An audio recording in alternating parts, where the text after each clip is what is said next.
Yo, it's your boy Marita, boy. I'm back up in this thing, man. Listen. I know it's been a little minute, y'all, but y'all know your boy. Bro, listen, let me tell y'all something. If y'all had, if I had a camera crew to follow me around and to video and record my life, I swear it would be probably more entertaining, more wilder than your average or most of y'all favorite reality series or internet shows y'all like to watch, you know what I mean? All that type of shit, dog. I'm telling y'all, bro, listen. When I tell y'all my life be a roller coaster, I'm talking about it be some of the wildest shit be going on in my life. And and it's been like that. I ain't gonna lie to you. Like, y'all know when I be telling my stories, you know what I'm saying? Y'all be like, what? Like, and I know everybody got stories and things that happen in their life, but man, I know y'all, I'll be listening to y'all comments and stuff like that, and y'all be like, what? That really happened? Like, yeah. Like, yeah, it really did happen. Like, real shit. You know what I'm saying? Just for reference, like the time when my girlfriend was cheating on me, and the nigga she was cheating on me with ended up getting killed, and the police came and took me down for questioning for murder. And I didn't even know the bitch was cheating. Like, I'm in the interrogation room getting interrogated, and I didn't even know this girl was cheating on me at all. Like, period. She was good. But that really did happen to me. Like, I'm in this bitch like on first 48, like for a fucking murder, and I didn't even know the nigga, never seen the nigga, never knew she was cheating. This bitch could have kept on cheating for a year or two, and I probably would never even caught her.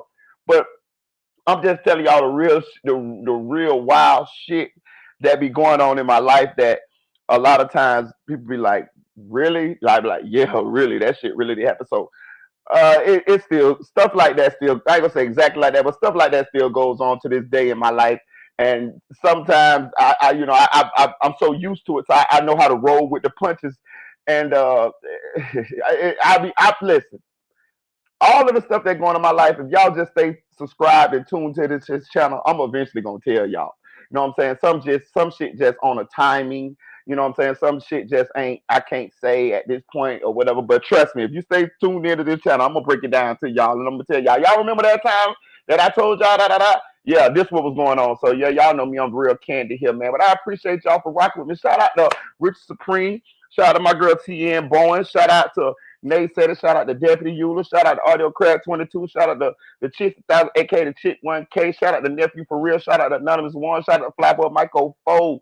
You know what I'm saying? Shout out to Lil Kill True Movement. You know what I'm saying? Shout out to all the holders, Denise, Slime Life Max, SLK, something like Cloud TV, FL Traffic.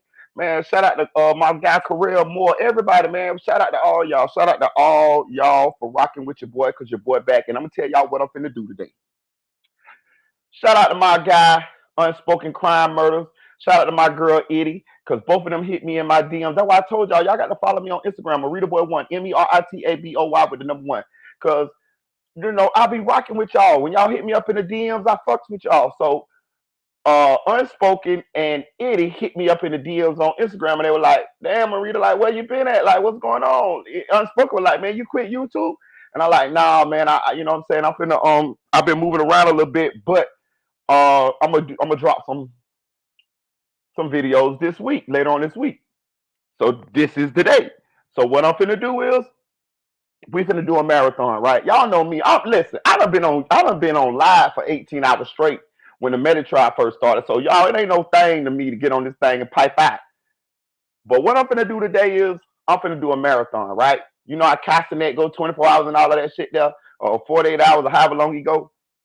What I'm gonna do is I'm gonna do a video and I'm gonna cut them up a segment because I have been paying attention to what's been going on in these YouTube screens, and I have a lot of notes and I have a lot of opinions on a lot of these situations that's been going on. I just couldn't find the time to sit down and do these videos. So what I'm gonna do is I'm gonna do videos all day. I'm gonna do video. I ain't got nothing to do today, y'all. My schedule's clean. I'm here. It's cold in the motherfucker outside. You know what I'm saying? I got me some hot chocolate. You know what I'm saying? Got me a little smoke. You know what I'm saying?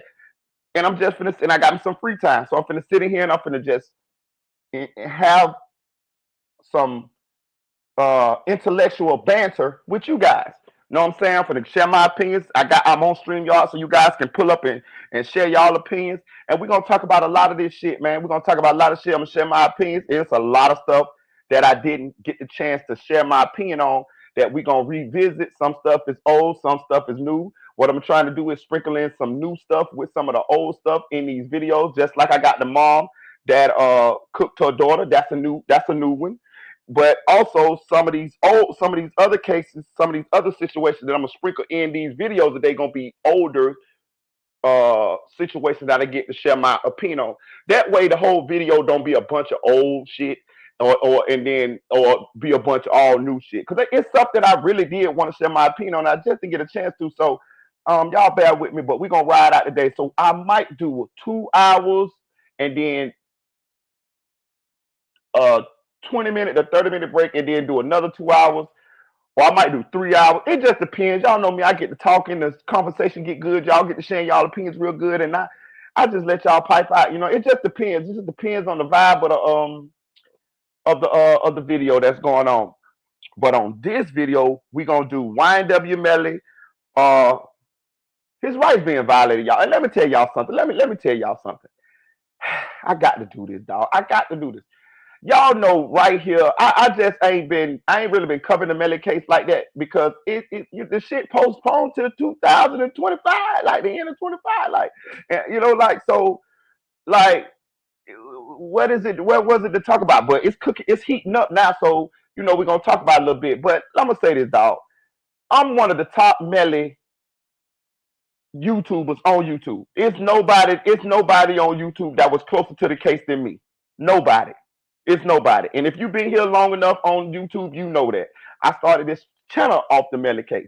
Nobody on YouTube grew up down there. I did. I went to Sebastian River Middle Junior High School. I lived in Wildfires for 3 years. My mama is buried in Wildfires Cemetery. I grew up with Juvie father. Puss ass nigga. But I did. Y'all saw the beef between me and Juvie father here on YouTube. You know what I'm saying? So it's nobody on YouTube that's closer to this case than me. Nobody. Period. You know what I'm saying? But it's a lot of good YouTubers that did get a lot of good information out about the case. I ain't gonna say that. Now I ain't gonna do them like that now, cause you know they're my peers and shit like that. And you know I do recognize that some people real good at their job. Some people don't even gotta be from an area, bro, and they just get the right information. Some people do, and some of these YouTubers do, and I salute them. But I'm gonna say this, it's other cases that they beat me out on. I ain't gonna even cap. But on that one, I stick my feather in the cap in my cap on that one. So we're gonna talk about the Melly case. We're gonna talk about Melly, what's going on with Melly. We also gonna talk about this stuff that I seen come across my timeline last night about a mama cooking her daughter. Now I ain't really dug all into it. I kind of glanced over the reports and read a little bit, but we gonna go through it and we gonna read and see exactly what they alleged to have happened. But it's a mom that says she put her daughter in the oven and cooked her own daughter. Man, that's crazy. Also, we're gonna talk about Noah Scurry. Noah Scurry is a high school basketball phenom. That allegedly unalived Gilly the Kid's son Cheese a couple months back, and when I mean he, I mean Mr. Scurry was unalived himself earlier was it this week? I think it was early this week, right? So we're gonna get into that because it's an interesting case to me. When I did my little research, because I have been doing research. When I did my research, bro, let me tell you something. I ain't seen nobody that had nothing bad to say at the school to say about Mr. Scurry. It's almost like a Dr. Jekyll and Mr. Hyde situation. This little boy was getting in the car going to school with his mama, and he was gunned down, right? But when you listen to what the school people say, they say they never had a problem out of Mr. Scurry. He was slotted to go. He was a very highly recruited basketball player. Like he was going to college. He had his pick to go which college he wanted to go to, and they were talking NBA talk with this boy. He also scored the highest SAT scores in the school. But in his private life, they telling us that he was a murderer.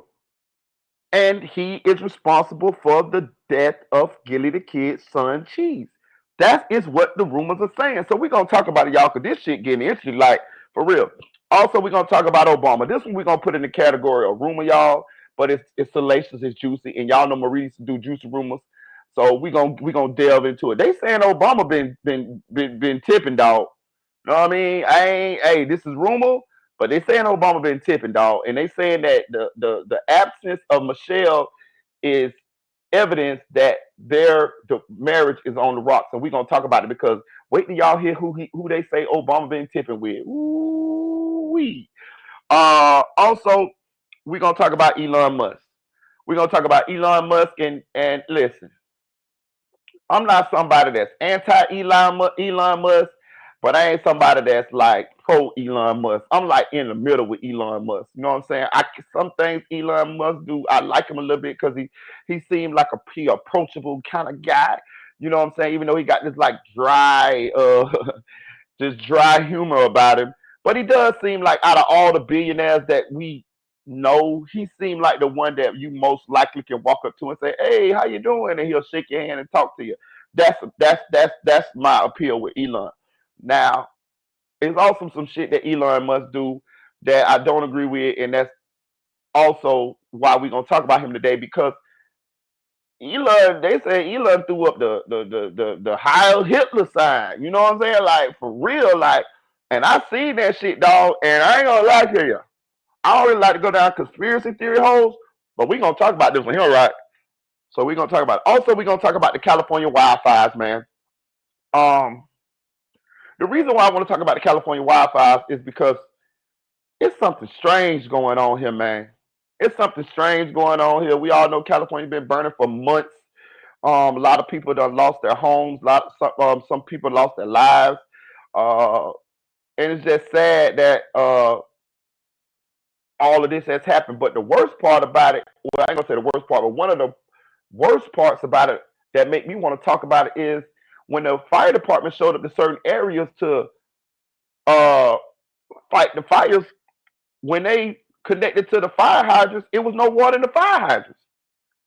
Also, the insurance companies pulled out of certain areas, these areas, 6 to 7 months before the fire started.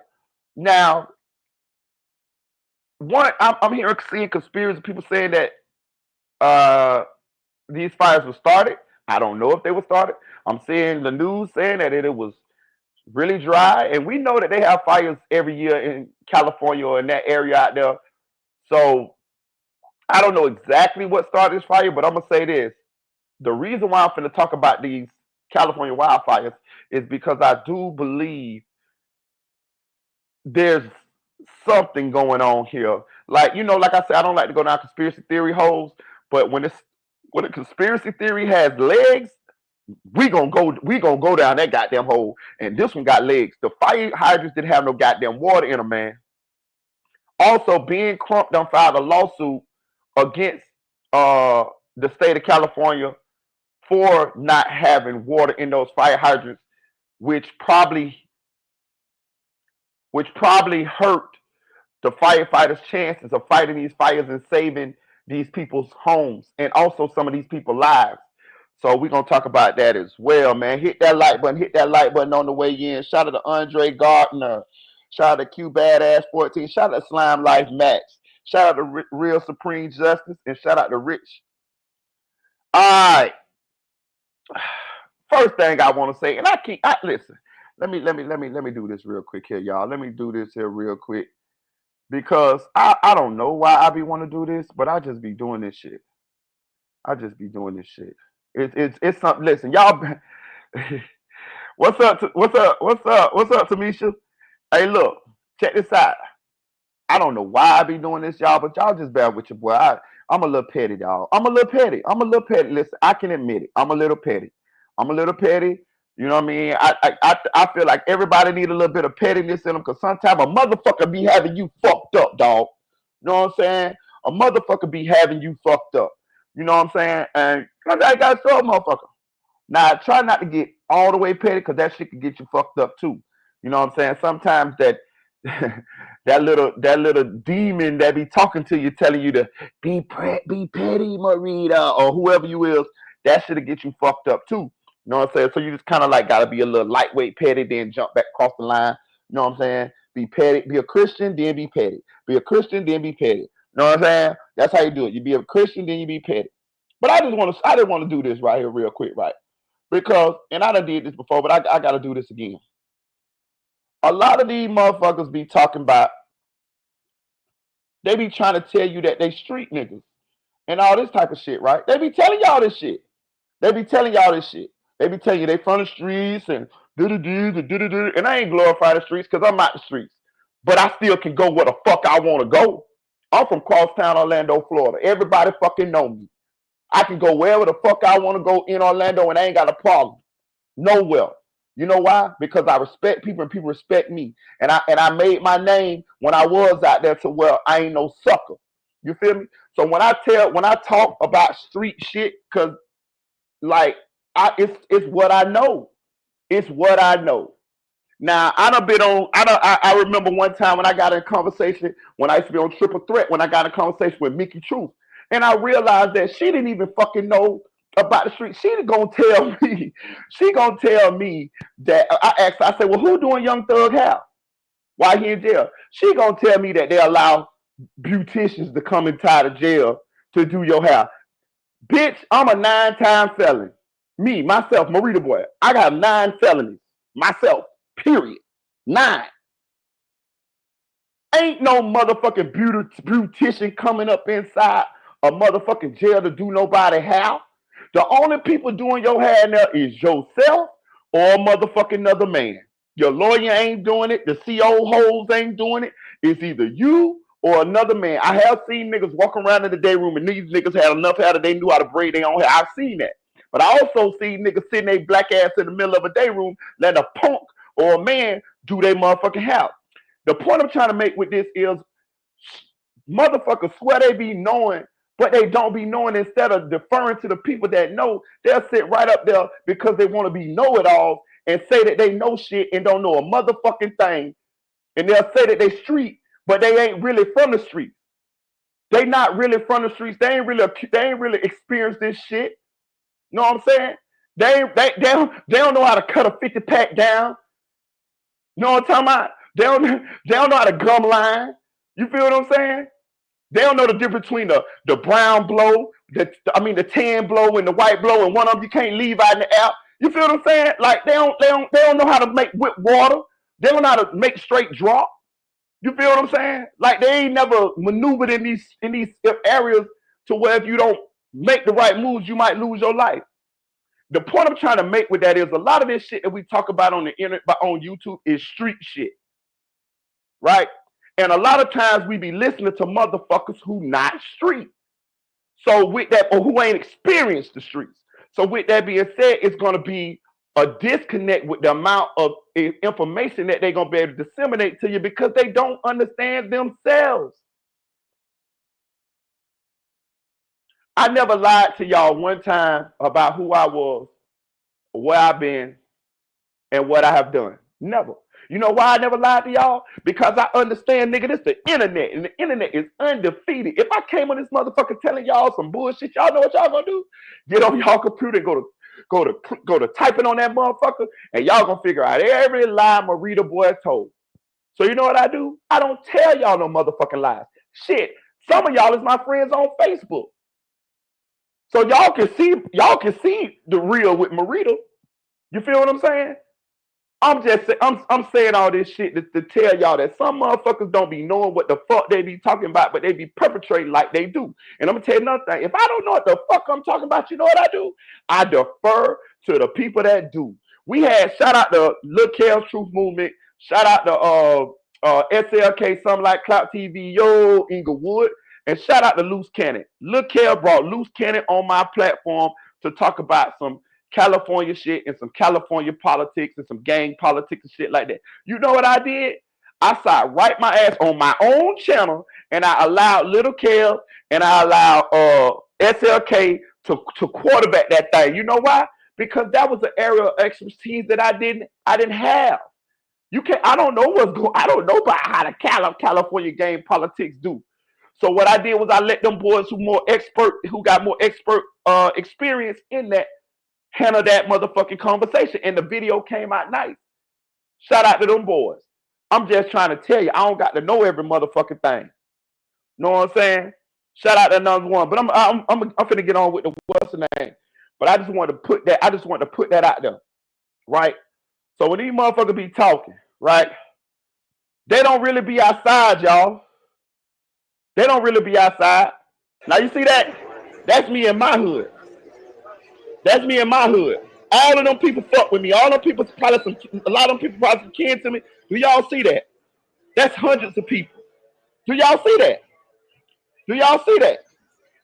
You see that? Okay then. Y'all see that? Y'all see that? Okay, gangsters. Yeah. Yeah. Yeah. Yeah. Yeah. Y'all see that? Gangsters. That's what I'm trying to tell y'all, man. And I ain't even trying to glorify none of that. I ain't got, listen, and out there, I ain't got nail gun on me or nothing. Nothing. Know what I'm saying? See all them people? That's my hood. That's my hood. That's where I'm from. See what I'm saying? Okay, you see the bottom rim in my arm? Okay, that's real. I'm trying to tell y'all, like, when we gonna see some of these street bloggers outside? Because I'm outside. See what I'm saying? All right. Yeah, that's Crosstown, Orlando, Florida right there. Yeah. Hanging. Good. Do you see a bitch fucking with me? Do you see somebody saying something slick to me? Do you see me running to the store? Okay then. Nigga get fucked up.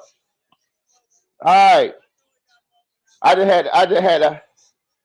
to do that real quick because, you know, I ain't never seen Music 101 outside.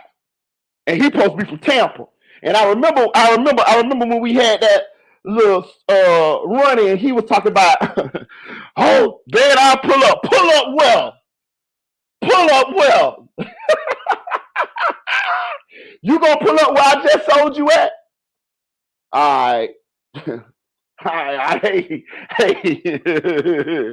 Not to beat a dead horse with a stick, but I'm just trying to show y'all. What I say, I'm gonna show and prove. I'm always gonna show and prove. I'm always gonna show receipts for the shit that I say.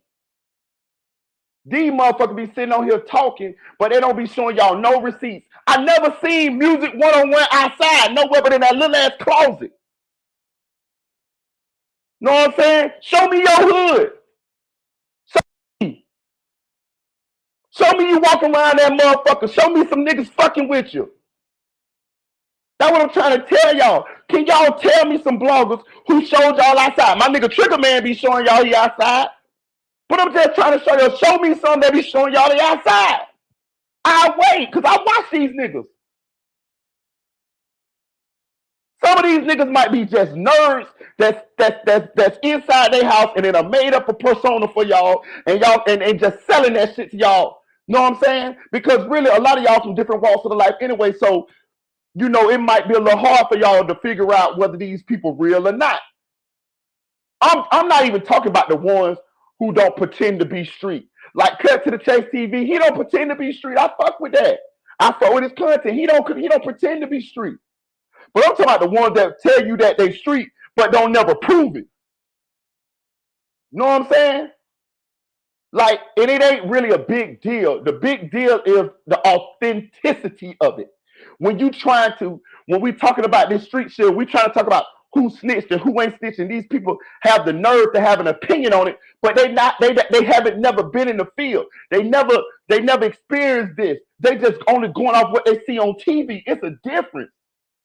Just like I talked to Big Back Mickey Tree and when I was on Triple Threat, and she gonna tell me that police do not talk to people about cases that they don't have to do. That's a motherfucking lie. I done sat and seen police give information to drug dealers. See what I'm saying? But she don't know this because she not from the street. She from the country. It's a difference between the inner city and in a city and in a fucking country. Know what I'm saying? Like, I'm just trying to tell you. But if she knew that, if she was from the street, she would have knew I'm telling the truth. Like, I done seen this. I done seen police pull up and tell other street niggas what's going on with other cases that ain't have nothing to do with it. Shit, my homeboy Jay Money got in a car accident. He got killed in a car accident. The police pulled up and told us who was driving, uh, who lived, and what was gonna happen. I'm trying to tell y'all, we ain't had nothing to do with that. He got killed in a car accident. They sure pulled up on the block and told us what was going on. See what I'm saying? But this from people who don't got no experience, dog. And y'all can tell that fat big back bitch I said it. You know why? Because I'm the one who paid the money for that hoe to get the motherfucking DJU. Tell that bitch to tell y'all that. Marita boy gave her that money to get the DJU. With that bad ass interview. That was the worst interview I ever seen. That's that motherfucking karma coming back for your big milk dud looking ass. Them people say that. Them people say, "Ooh, I bet that seats that DJU couch stay." Yeah, I bet it did too. Y'all, hey, listen, y'all don't want to see a laugh? Go look at Mickey True interview on DJU and read them comments. Them people say, "Ooh, DJU, I bet your couch stay." Let me get into this motherfucker. Let me get into this motherfucking this motherfucking content, y'all. I just had to put. Listen, y'all know me. Y'all know your boy Marita. Y'all know I'm gonna pop my shit and gonna talk my shit. And it's been a little minute since I've been on here, so I had to make y'all laugh, dog. I had to make y'all. I see anonymous ones in there laughing. I had to make y'all laughing. Yeah, I know I'm gonna talk my shit, dog. That way y'all fuck with me. I ain't scared to say a motherfucking thing. I'm like Bernie Mac, nigga. Shit, fuck them. Yeah, but I'm really outside though. Let me fire this motherfucking Jake so I can really go in. Like motherfucking Rich Homie still going in.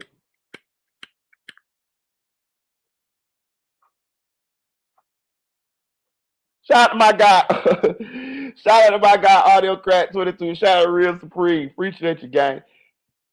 Yeah. I ain't gonna lie, y'all. It feels good to be back. Listen, I like talking shit with y'all. I like talking my shit.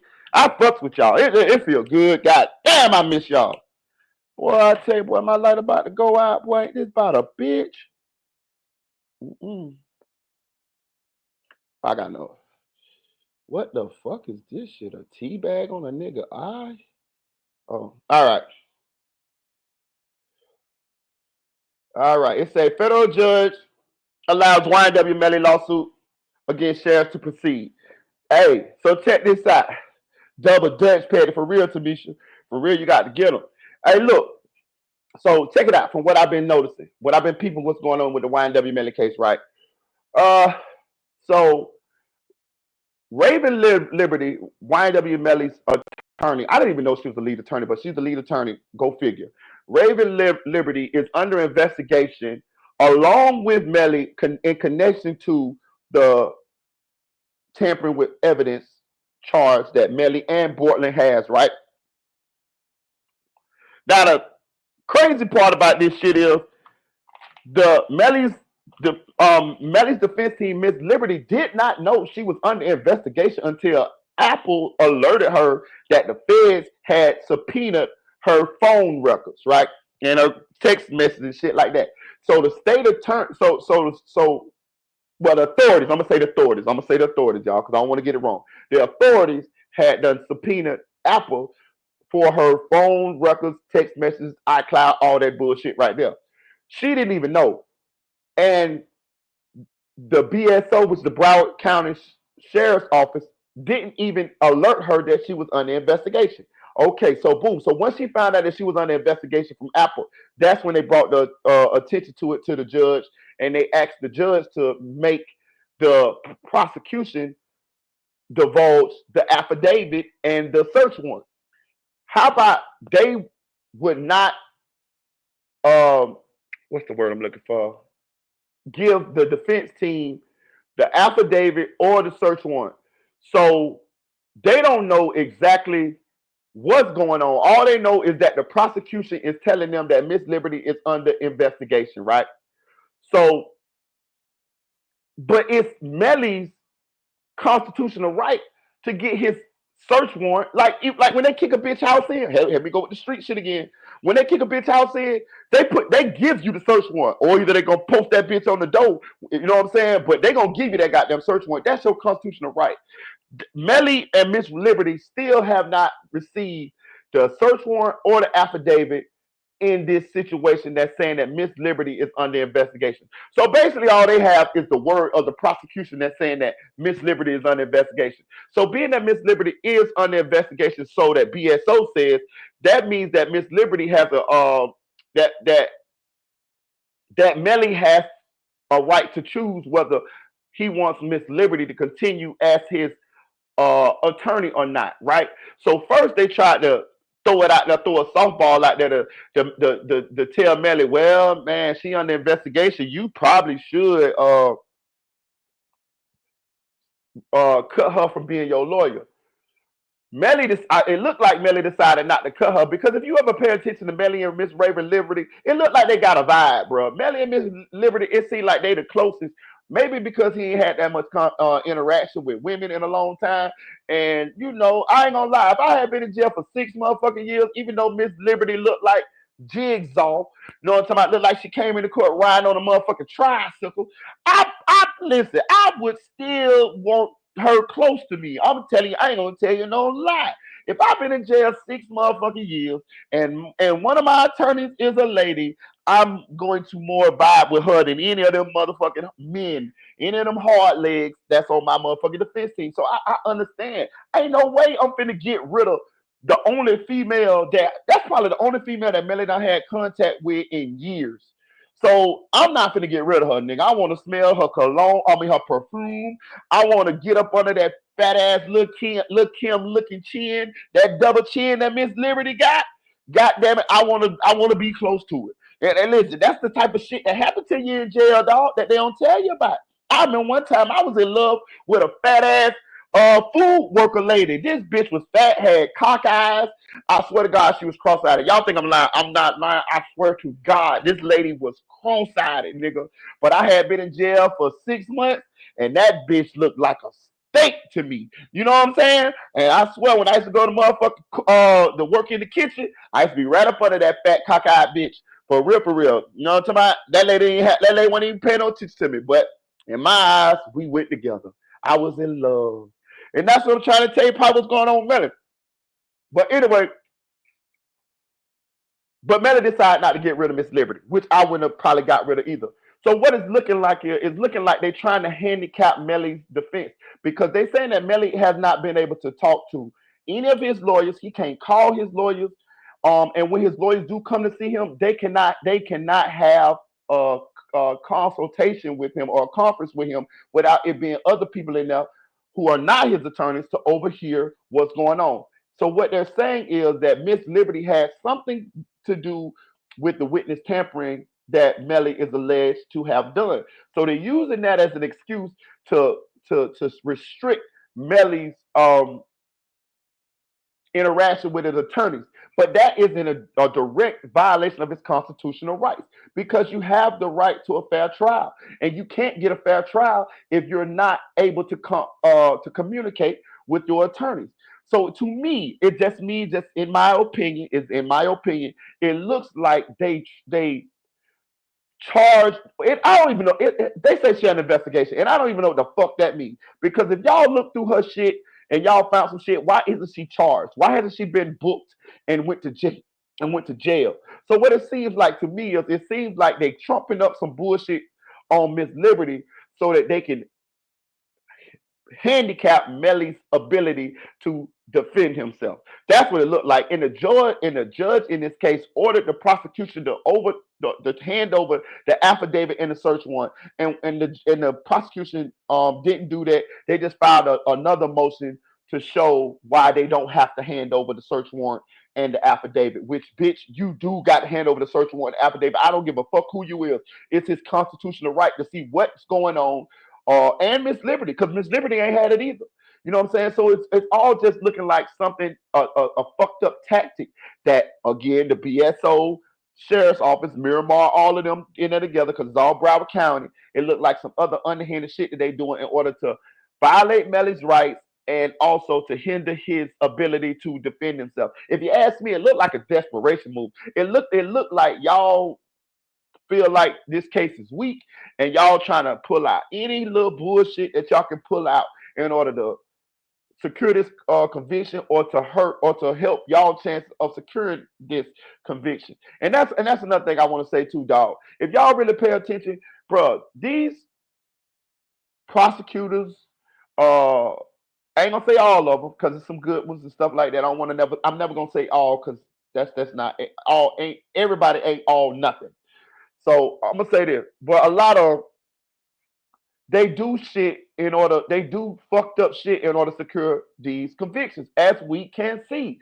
So it's not fair when you walk up in the courtroom. If these people really want you, they'll violate your rights. They'll do anything that they possibly can in order to secure a conviction. And as we can see, what's going on in this Melly trial, man, let me tell you something. I'm somebody that believe Melly did it, y'all. I'm gonna tell y'all that right now. I'm somebody that believe. Shout out to Mr. Clean Anthony. I'm somebody that believe Melly is guilty. Can I prove that Melly guilty? No. But my common sense tell me with what I know about this case that most likely Melly did it. Now, is that good enough for a conviction? No, because I ain't no motherfucking jury. You know what I'm saying? But at this point, after I done seen how many violations they done did to this man's constitutional rights, I feel like they should let him go, bro. You know what I'm saying? Like real shit. And it ain't because he didn't do it. It's because of the tactics that the sheriff's office and the prosecution's office has gone through in order to keep this man in jail or to skew the the court case in their favor. They violating his rights in order to secure a conviction. They're not supposed to be able to do that. You feel what I'm saying? And they doing it right in front of us. You know what I'm saying? They say Melly hasn't been able to make a phone call in years. Listen, y'all talking to somebody who did 60. I did 60 days in lockdown. First time I was in the county, I did 60 days in lockdown. Right? My phone privileges got taken away. They can take your phone privileges and shit away for you as long as you're on disciplinary what's the name. And disciplinary what's the name usually don't last, but in 60-day intervals. I mean 30-day intervals. I end up doing 60 days because I got in two fights. I got in one fight and then I turned back around and got another fight. I got in a fight while I was in lockdown. So that's how I got the 60 days, right? But if I went on and got in one fight, it would have been 30 days. And when I got out, I would have got all my privileges back. My phone calls, visits, everything. Melly is not in lockdown. He is not on a DR, disciplinary reported. So he should have access to a phone. He should, no matter if he DR'd or not, should be able to call his attorney. This man is facing the death penalty, and y'all will not allow him to talk to his attorneys. That's his constitutional right.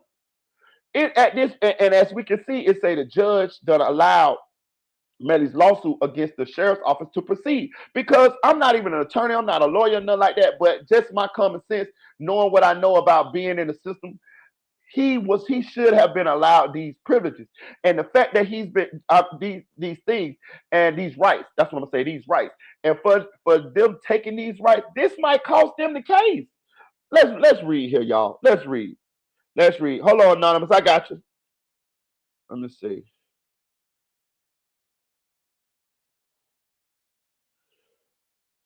Let me see. I got you, anonymous. I got you, my naga. All right, I just dropped it. I'm gonna read. I'm gonna read some of this what they saying though. It's a Florida rap star YNW Melly Jamel Demons first appeared in U.S. federal court on Friday as his legal team sought his release from jail, alleging violations of his constitutional rights while in custody. Demons facing a second trial for a double murder in Broward County this September is fighting for the chance to await trial outside of confinement. Michael Peasy, Demons' attorney, accused the Broward Sheriff's Office of denying his client basic rights. They have been. He argued that Demis is being deprived of family visits and phone access to his legal counsel. He can't even call me to discuss his constitutional litigation piece, he said. What the Broward County Sheriff's Office and the state are doing to him is disgraceful. They are trampling on his constitutional rights. They are. Simmons is charged with 2 counts of first-degree murder in October 2018, killing of Christopher Thomas Jr. and Anthony Williams, his close friends. The BSO justifies his placement in administrative segregation. Oh, so he is in segregation, citing concerns that housing him in general population could pose a significant risk to safety of inmate staff and property. Okay, so listen.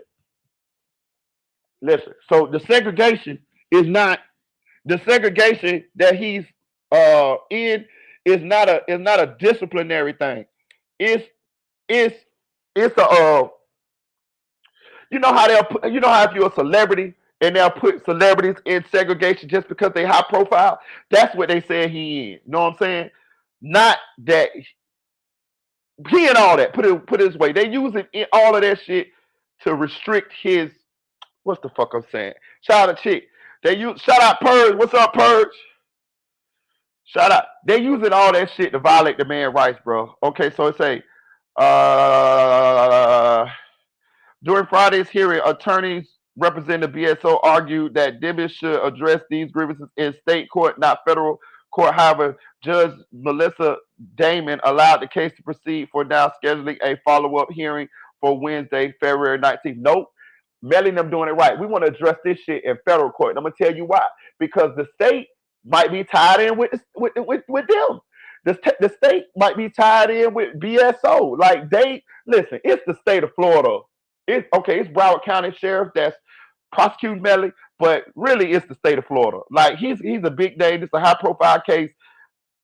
The state of the state of Florida want Melly ass locked up for this case. If y'all don't remember, what's his motherfucking name?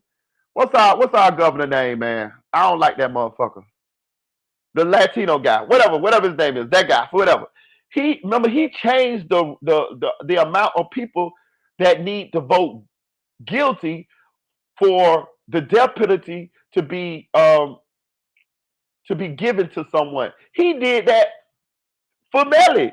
He did that so that Melly would be convicted and get the death penalty. Remember, he dropped the amount of jurors that need to say yay in order for the death penalty to be enacted on an inmate. He did that for Melly. So let's get this shit straight. It's the state of Florida versus YW Melly. So if I'm Melly's attorney, you motherfucking right. I'm going to the feds. You motherfucking right, because the feds is the ones that's gonna check the state. You feel what I'm saying? The state ain't gonna check themselves. If they didn't went to state court, the state Supreme Court, what was gonna happen is they was gonna uphold whatever Broward County was doing to him. You know why? Because they all in the same motherfucking boat together. But if you go to the feds, you got a better chance of them looking down at the state and saying, y'all, we ain't gonna let y'all do this. You see what I'm saying? So shout out to you. I miss you too, chick. So that's what's going on. You know what I'm saying? It's a Judge Damon acknowledged that the possibility that YW Melly rights may have been violated, but expressed uncertainty about her authority to mandate charges in this treatment or custody conditions. Despite the ongoing litigation, Demon's release appears unlikely. So what the federal judge is saying, yeah, it looked like his rights have been violated, but I don't know if I have jurisdiction or the power in order to rule on this. You see what I'm saying? That be that bullshit. But I understand what they're saying. It's a chain. So you go from you go to the appeals court, then you go to you work your way all the way up to the Florida State Supreme Court, and then if they don't give you a favorable ruling, then you take it to the federal courts and shit like that. So I'm assuming that's what this judge is talking about. That this thing kind of jumped a bunch of uh uh steps. This case probably jumped a bunch of steps, but she did acknowledge that it did look like his rights violated. I told you I ain't no lawyer, no shit like that, but I can tell that the rapper's case has drawn national attention not only for its high-profile nature, but also for the legal battle surrounding his incarceration. As the September retrial approaches, the fight over his treatment in custody highlights broader concerns about the protection of inmates' rights within the justice system. Listen, bro, I'm with him. I'm with them. Listen, bro. Listen. This what this shit boil down to. Hey, prosecutor, state, feds, police, y'all supposed to be the good guys, right? So it's a certain way you got to conduct business because everybody is entitled to rights. We have rights. I don't give a fuck if you're a mass murderer. You have rights. So you being the state prosecutor, feds, you have a way. Y'all should conduct yourselves morally correct, legally correct, so that in order to get a conviction, you cannot fucking violate people's rights in order to put them in jail, no matter how guilty they may be or may seem. You have to do this the correct way because y'all supposed to be the good guys. If y'all violate these people's rights and do all of this shit in order to secure convictions, you're no better than them. The reason why people have these rights is because we know that they will, and when I mean they, I mean the legal side of this shit, will violate people's rights, will do all kind of nasty, sneaky, underhanded shit. Us as black people, we know how they used to do us back in the days. You know what I'm saying? It's a bunch of niggas that's dead in prison right now that ain't do a motherfucking thing because of the abuse of power and their rights have been violated. So this is why this stuff we have these things so that it won't be an abuse of power on the legal side or the prosecution side on the police side on the federal side. You see what I'm saying? This is why this stuff happens. And but the crazy part about it is these people doing this shit right in front of our face. We thought Christine Bradley was bad. Shit, Miss Boogaloo, she doing the same shit Christine Bradley did. So it looked like it's just institutional corruption going on down there. That's why that nigga, the goddamn the head of the Miramar sheriff's office, whatever name, Miramar was it Miramar or bro, I forgot, but it's a black nigga. Remember when the judge didn't allow him to hit the stand on the Brady violation? They should have allowed his ass to get up there on that stand because and be questioned that he knew about that Brady violation, but they didn't allow it. You know why? Because they knew that if they put his ass on the oath, his ass would have been fried up there because he knew that Melly's rights was being violated and he ain't do a motherfucking thing about it. This shit screams institutional corruption, and Melly them do need to bring the feds into this because the feds sometimes investigate um, um, sheriff's offices and also DA's offices. And that's what looked like need to happen here. They violated the man right. Shout out to Unspoken. I gave you a shout out early, man. I gave you a shout out early. Well, yeah, Anonymous, I'm going to put you up here. You got about 3 things up there, Anonymous. That's you? Bro got like, let me see. I'm going to put this one up there. Anonymous, which one you will? Bro got like 4 things up there. 4, what's the names? What's up, Unspoken? Appreciate you, gang. I went on. I gave you a shout out earlier. I said my boy Unspoken hit me in the DMs. I told him I was gonna drop some videos this week, so I'm dropping. I'm gonna do like 3, 4 of them today. As soon as this one over, I'm gonna do another one. Anonymous, I try. You might be muted. Where you at? Okay, I'm finna add you. You up there? Anonymous, what's going on? You unmuted. I just unmuted you. You muted, bro. Unmute yourself. My bad. Hey, my bad, fam. My phone tripping. It's not working. You motherfucking unmute yourself. Go ahead. Give me your opinion, bro. Yeah, I hear you. Oh, for sure, man. My opinion is, bro, I mean, I believe his rights may be being violated, but also, bro, got like 100 infractions where he doing mad shit, flooding toilets, doing all type of shit. That's grounds for like some disciplinary actions. What I say, they should not let him talk to his lawyers like confidentially and his people. Yeah, I don't know. They OD'd it because it's like y'all been doing this shit for years on years on years. But it's like Melly type of nigga, you kind of deserving of this shit, bro. One, you think you done killed 2 of your dogs, bro. And then you this bitch acting like you got it made, like you supposed to kiss your ass. But like in this Broward, bro, you feel me? Like they don't give a damn. Right. But it's just like It's just I don't know, man. It's like a slippery slope, bro. Because I see both sides of the coin, but truthfully, you can't just sit there and not let buddy like talk to the people. But also, like I seen some shit with Raven Liberty. She somebody was using her pen and acting as if they were hers because the lawyer calls they're not recorded, so they try to use her shit and like go around the bush and like he had his girl being like, "Oh yeah, just say you're my lawyer" and all type of crazy shit. Mm. You feel me? Like if you go to Oh. the Cuff Boys video, he telling you like, yeah, like he like, hey, when they call, just be like, you my lawyer and da da da. So bro doing all type of shady little shit trying to get around the system. It's like, bitch, why should we even grant you this stuff, bro? Look what you trying to do. Hey, look, I'm gonna tell you. I'm gonna tell you. Listen, I totally get where you're coming from, and to be honest with you, that's what the COs and that's what the police and the prosecutors. That's what they said. They said he done did this, and this. So fuck that nigga. He killed his people. Fuck that nigga. Know what I'm saying? This and that up. And I understand that. But let me tell you the crazy. Well, I'm gonna tell you the part about this. What Melly in the right. It don't matter. It don't matter. It don't. He could have killed. He could have been that dude that. No, I don't want to say that, dog. I don't even want to say that. I'm saying this. He could have been a mass murderer. When he get in jail or in custody, he still have rights.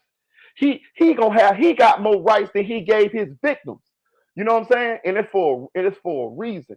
So he could have did all that what they say he did. But he will be under disciplinary for a period of time. Like case in point, when I got in that fight in jail, the motherfucker took my phone privileges. I couldn't have no visits or none of that. But once my 60 days was up, I got all that back. So that's what should have happened to Melly.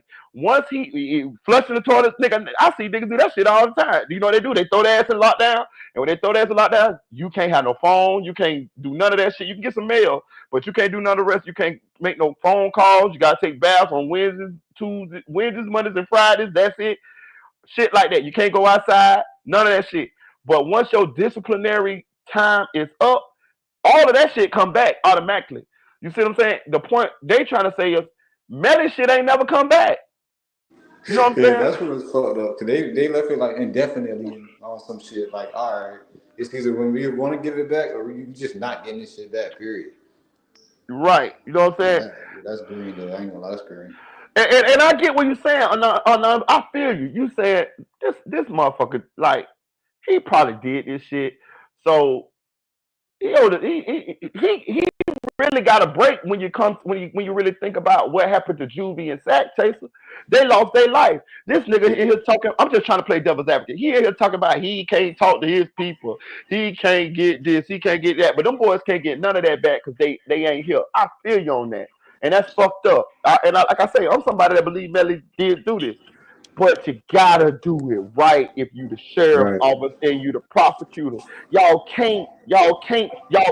can't do him dirty and then try to convict him. You got to convict him the right way. Cause let's be real, a lot of guilty motherfuckers get found not guilty. You know what I'm saying? Yeah, yeah, yeah. True. That's supposed to be the beauty of our legal system, which we see this shit corrupt like a motherfucker. But that's supposed to be the beauty of it. That no matter if you is guilty or innocent, you still gonna get a fair shot, and that's where they fucking up at. You know what I'm saying? But I agree. I see where you're coming from with it, because he definitely done did some bullshit. Like we know he most likely witness tampered. But the thing I'm talking about is what the fuck did Reverend Liberty do? See, like I said, for one, a bit had her code trying to act like they were her. And I'm not. I think that it got something to do with that. But like, it's a lot with this case. Like outside of the murders, um, is why that shit went to like what you call them?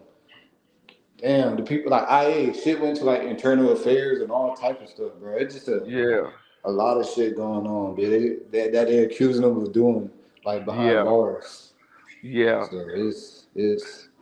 But even with that, yeah, that's not fair though. He can't really talk to nobody. This, that, the third. And I I feel mean, like the state, his lawyers. Goddamn, y'all can let him talk to his lawyers. no facts. And I You know feel what like I'm the saying? state really do got a lot of shit on her. Like I feel like they know the communications. They damn near probably know the angle of the defense. I feel like they got everything, and that's why they don't want to give none of the stuff like the search warrant and none of that because Yeah. it's gonna show their hand and show that damn they probably abused their power with that. That's what I'm saying. Like they gotta give it up though. Even the judge ordered the prosecution to give it to Melly. I'm curious to see. I'm really curious to see what this affidavit and this search warrant say because the fact that they won't give it over is kind of almost like they hiding something, just like you just said. You know what I'm saying? Because that ain't nothing. A affidavit and a search warrant, that shit basic. Like that, it is affidavit and a search warrant. It shouldn't tell nothing that's gonna hurt the prosecution case. All they're gonna tell you is, hey man, you is accused of doing this, and this is what we believe that you have done, and this is why we believe that you have done this, and that's all they really say. And so you know what I'm saying. So I'm trying to figure out why won't they give that up. You know what I'm saying? Like it's just weird to me. Like they get, bro, you get an affidavit when you as soon as you go to jail, the police put your handcuffs, you get down there to the goddamn uh, booking, you get an affidavit then. You read everything what they say that you did. Even right then. So why would he not be given one? Why would his attorneys not be given one? It almost makes me believe that they making some of this shit up. That's what it make me believe. Mm. You know what That I'm could saying? be a thing for sure. And also, it's like outside of her being a lawyer, maybe that's why they should have told her that. But I feel like nobody else knows they're being investigated. Like, you know, Right. And they did, and listen, my thing is this. So y'all say y'all investigate her. Well, why she ain't booked?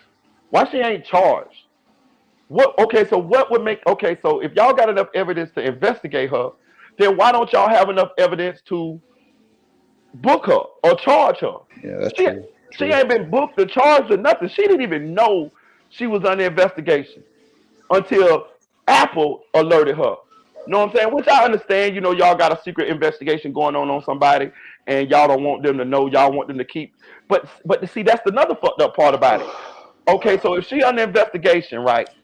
Normally, when the police got somebody in investigation, they really just want you to keep doing what you're doing so they can get more information, more evidence against you to convict you. They not even allow her to continue doing what conducting her business with Melly.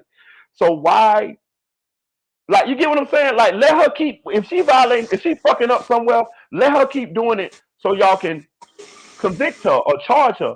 They stopping her from even contacting Melly or anything, or talking to Melly or anything. So how is y'all gonna get more evidence to substantiate what y'all saying that she did?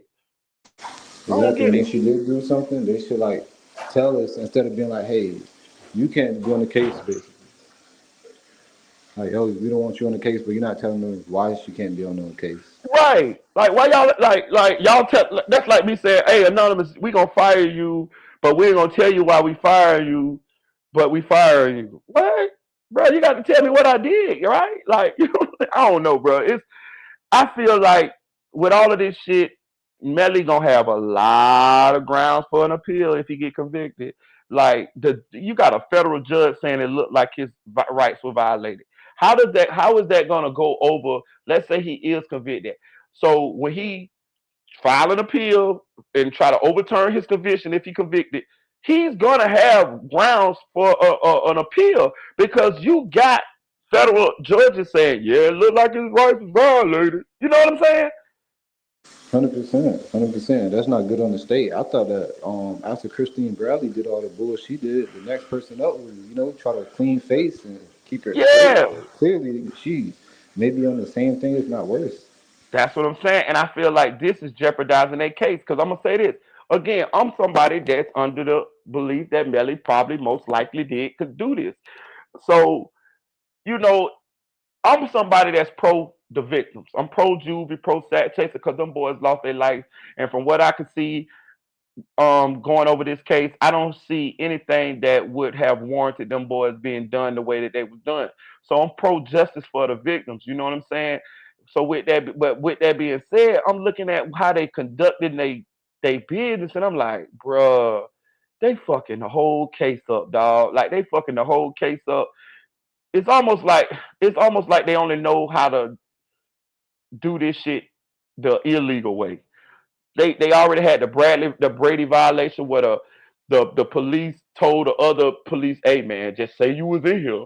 Like what? Like man, this shit crazy, I dog. heard something like somebody said basically they feel like the state doing all this stuff now and pushing and delaying the case and all this just to like make them wear it right now because when they do go to trial, they're gonna like they fucked up so much that he might get it not guilty or whatever, however it goes.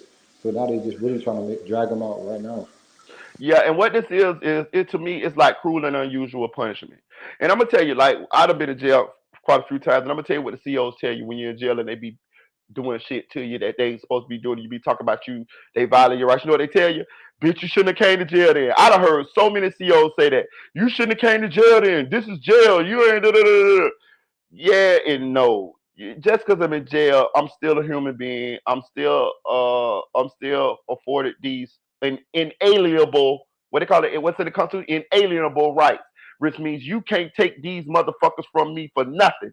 I don't give a fuck what I did. You got to feed me. I got to have good, clean bedding, housing. So the fact that I might have done these crimes, that I may be guilty, I may have been convicted or whatever, whatever, you still cannot treat me like an animal.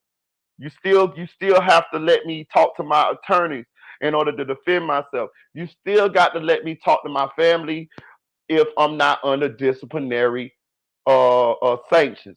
You know what I'm saying? He should have got what should have happened is when Melly did what he did, he should have got a period of time where he was in lockdown on disciplinary confinement and shit like that. And once that time was over, he should have been allowed to have all those rights restored.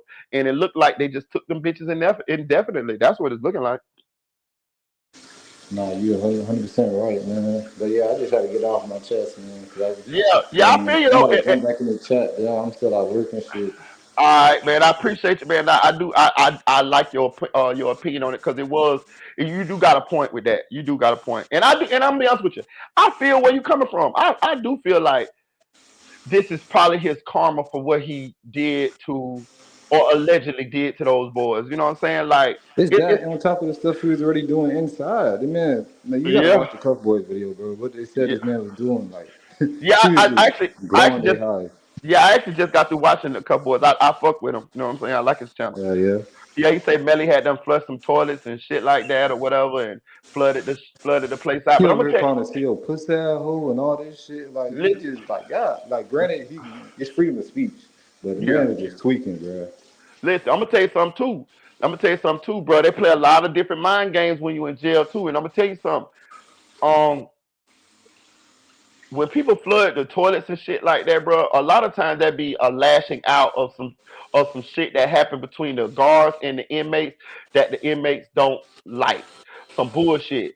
You get what I'm saying? So I'm just saying, like, I don't know what happened with him flush toilet. He could be just a menace and just be in there doing a bunch of bullshit. It be niggas like that in jail. I swear to God, I seen niggas put doo doo on the walls, on the window, and just bullshit just for no reason at all. When them niggas do that type of shit, us, the other inmates in there, we get mad at them niggas. We be like, puss ass nigga, you finna get us locked down for a week. We want to beat them niggas ass. You know what I'm saying? Because in jail, when one do it, they everybody got to take the punishment for it. So I have been in there where you got dudes that just do bullshit and they be done fucked up some shit and flooded toilets and shit like that, flooded the hotel. So he could be one of them. I won't put it past him. But it also could be because they've been fucking with him so long that he like, man, fuck this shit. And that's the mental part of being in jail. But again, like you say, he most likely brought this on himself. So I get where you're coming from. Oh no, I definitely feel like that. It stemmed from like them like taking his privileges and all that. Like I know it's warranted why he did what he did. It's just that shit is. I ain't gonna lie. This is a crazy ass That case, shit, man. it's a crazy ass case, ain't it, bro? And to the point, once the first trial was over with, bro, I was so exhausted because we had covered that shit for months, dog, and I was so exhausted. I was looking for a conclusion to the case. I wanted to either be a conviction or either a not guilty. But when they said that this shit was gonna be set for another trial, I was like, oh my god, bro, I'm just ready for this shit to be over. You know what I'm saying?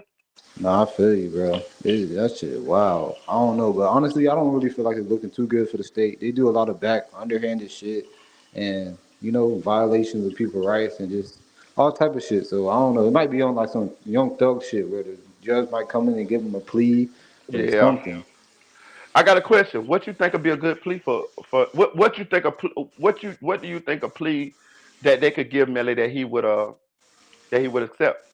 But you better take the 30 years like you would have got in the first trial anyways. 2 counts of manslaughter, 15 each. Oh, Yeah, you don't need to be outside the cell, bro. But I yeah, mean, I still, yeah, cause I feel like you should be reprimanded for doing some shit like that. Like the reason why I take it so serious, bro, cause it's like I got homeboys and shit, and I consider myself a loyal person. I'm not gonna cross my niggas out, my people, my family. It's yeah, like, bro, that's the flawed shit you can do, and that's why I really don't got no respect for Gunner. I don't care how hot he is. You don't. In a time of need, you don't run against your boy. So, yeah, yeah. man, get that man 30 years and call it a day. At least you ain't getting death. Yeah. I agree with the same thing too, bro. I'm with you on that too. Like, I'm somebody that I know gonna snitch. When you get up that bitch and you say that YSL is a gang, that's snitching. That you are supposed to. They had Gunna as the number two person in YSL, and you get up there saying that YSL is a gang. That does negatively affect the other defendants that's still in that case. Now, what happened with the third case is, um, they had did so much bullshit, so many violations, and Thug attorney had done called them out on so much of that shit, and did motions for mistrial. And he is such a good lawyer to where the judge, I feel like, and that last judge that they got, that lady, she was a good judge. I ain't gonna lie to you, she was better than that black dude. And plus that black dude had those ex parte meetings with Woody and all of that shit. I think that judge understood that, man, listen, or the prosecution, man, listen, if we go on with this case, he could get found not guilty. So what they did was they came with Thug and came to him with a plea, and he took the plea. You know what I'm saying? As we can see, the other niggas that came after Thug, them niggas got not guilty verdicts like a motherfucker. Yak Gotti and the other nigga got not guilty like a motherfucker. So it make me believe that they only gave Thug the plea because they seen that Thug probably was gonna beat this case. But had they had all that bullshit not happened, that Gunner saying that this was a gang, that shit would have came back, and they could have used that shit against the. We got the number two guy saying it's a gang. He says it's a gang. He says it's a gang. This nigga involved. He says it's a gang. Not only that, you got other members in there saying that took pleas. They said the same shit Gunner said. They say, "Oh yeah, that's a gang." So we got that just like me and you going to do a murder, anonymous ones, and you say, "I ain't killed nobody. Me and Marita ain't killed nobody," and then my black ass get up there and say, "Man, we did kill him." But I get a plea and I get out. They give me time served and I get out. But you still sitting in that motherfucker, got to fight for your freedom. Plus you got me that's done told the police that, yeah, we killed them. You see what I'm saying?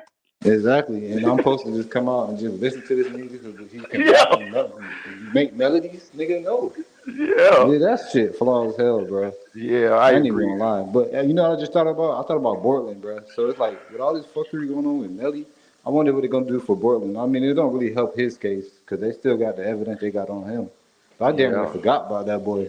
Me too. I ain't gonna lie. I forgot about his ass too. This shit crazy. But I guess we'll see going forward though. For sure. But let me jump in the chat, man, so these people ain't looking All for right, me. man. All right. I appreciate you. Salute to my boy Dre 6100. Salute to my boy For sure. Anonymous Ones. Appreciate you. All right, bro. Have a good day, bro. You too, bro. I appreciate you. Anybody else want to come up on the panel? We could you as this show goes on, just tell me to drop the link. You got an opinion, I'll pull you up. Also, please hit that like button on the way in. Y'all know your boy still demonetized. So I'm doing this just off of love. And I fucks with y'all, and I like to talk, so it's all good. But do me a favor, if you find it in your heart to donate to the channel, the Cash App is hold on, I gotta pin that motherfucker. Let me see. Let me pin that, man. Did I pin the cash out? Oh no. The cash out going across the bottom of the screen, y'all. Right here. Cash out Marita Boy 407. So please donate to the channel. You know what I'm saying? Every donation is appreciated. Don't matter $1, $2, $3. It don't matter, dog. You know what I'm saying? Just something to say you rock it with the boy and y'all fuck with the content. Y'all fuck with the channel. Cause we gonna be going in today, y'all. Y'all know I like to talk, and it's been a little minute since I gave y'all some videos. So I feel like it's only right that I go in today and we gonna rock out. So if you at work or you drive trucks, or you know what I'm saying? Hey man, just stay tuned because we going in. Some of this shit gonna be funny, some of this shit gonna be serious, you know what I'm saying? And we gonna rock out, you know what I'm saying? So let's see what we finna go to next. We finna go to this mama cooking this daughter shit. This is fucking insane. I got to talk about this one. We're gonna talk about, and next we're gonna do Noah Scurry, the boy who's supposed to lost his life and also is alleged to have killed Gilly the kid's son Cheese. Okay. This shit is insane here, y'all. I just seen this come across the airways last night, so we gonna talk about it.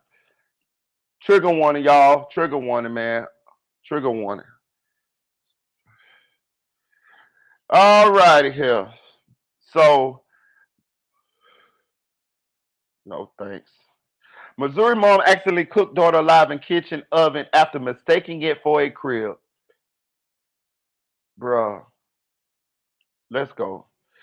Mariah Thomas, 26, was first charged with endangering the welfare of a child after 1 month of Zariah May. 1 month old Zariah May was found dead with burn wounds and will face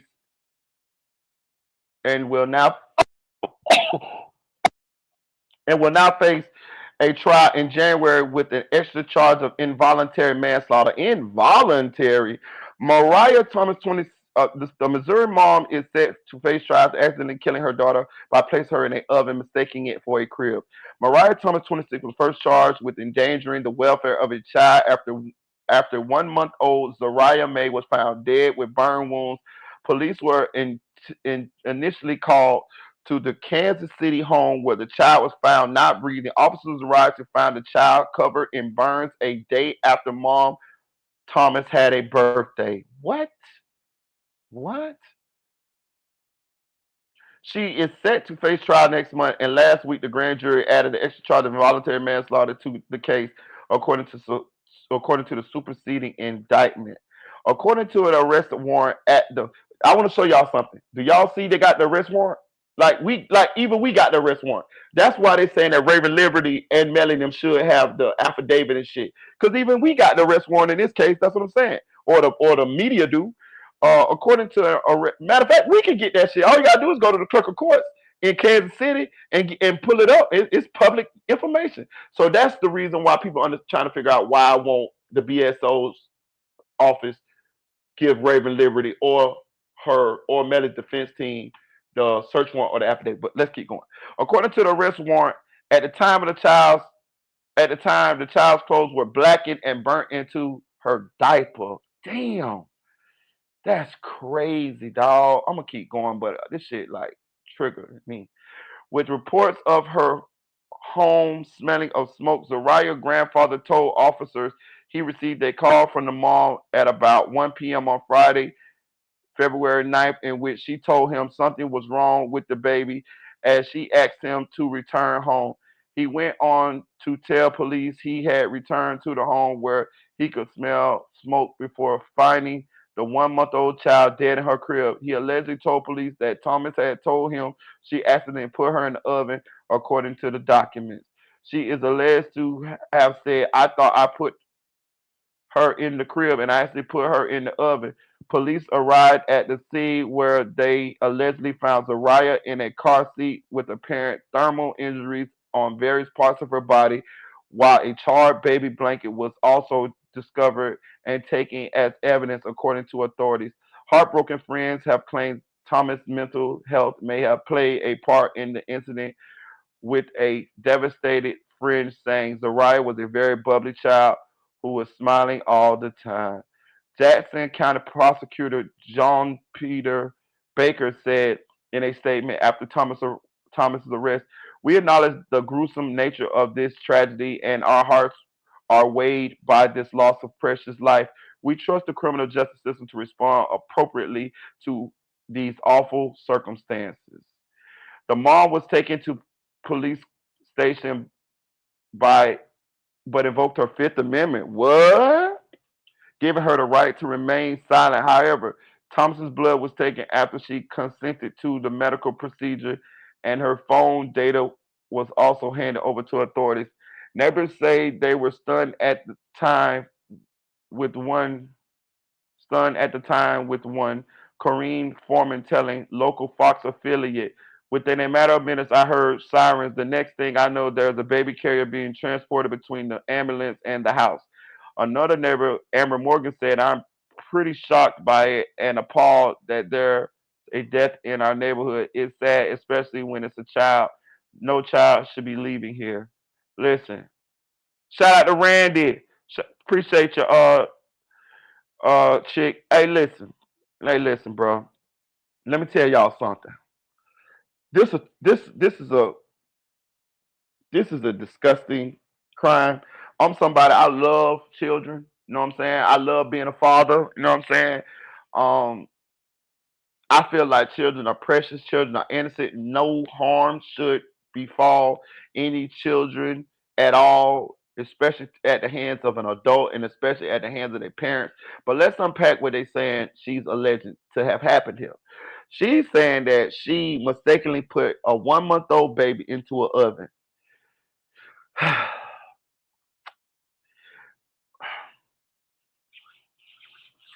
At face value, I say bullshit, bullshit, bitch. Bullshit hoe. And I'm using all them derogatory terms because I'm upset that this baby lost her life. A little girl, a little beautiful little girl, lost her life at such in such horrific circumstances.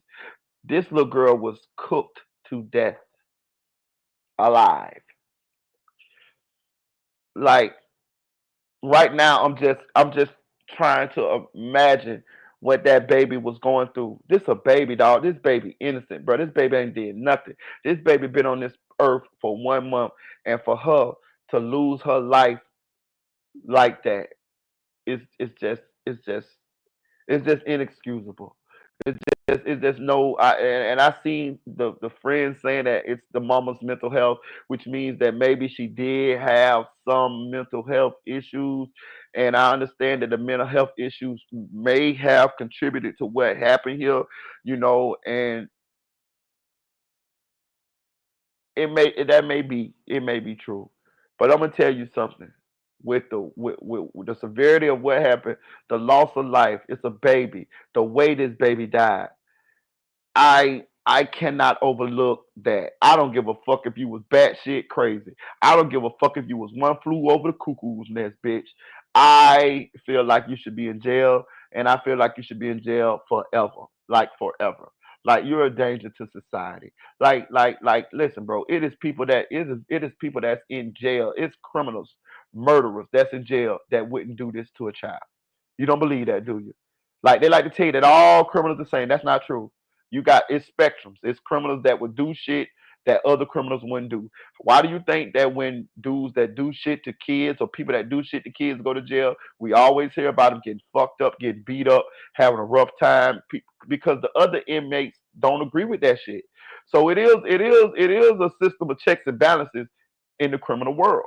It's certain shit that other criminals gonna be on your head about doing, and this is one of them. Like this is insane. Like so, I mean personally, I lock this bitch up and throw away the key. How the fuck do you mistakenly put a child into the oven? You gotta cut the fucking oven on. You talk about you thinking you thought this was a crib. How the fuck you thought this was a crib? What crib open like an oven?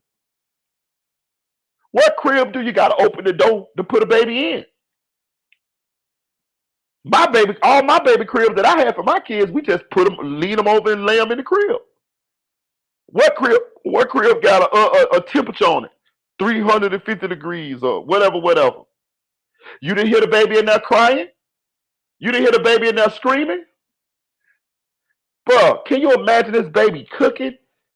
I'm talking about cooking in this bitch to the point of where her pamper melted into her skin.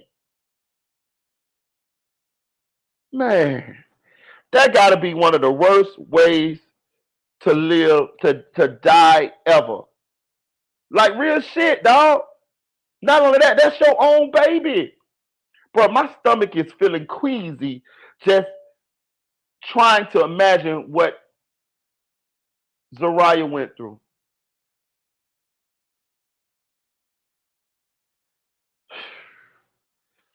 This is a sad one. And again, This is one part of the job of blogging that I don't like, and it's hearing these type of situations, hearing these type of cases. And just when I thought I done seen it all and I done heard it all, here goes some new shit. That's crazy, dog. That's crazy. That's crazy.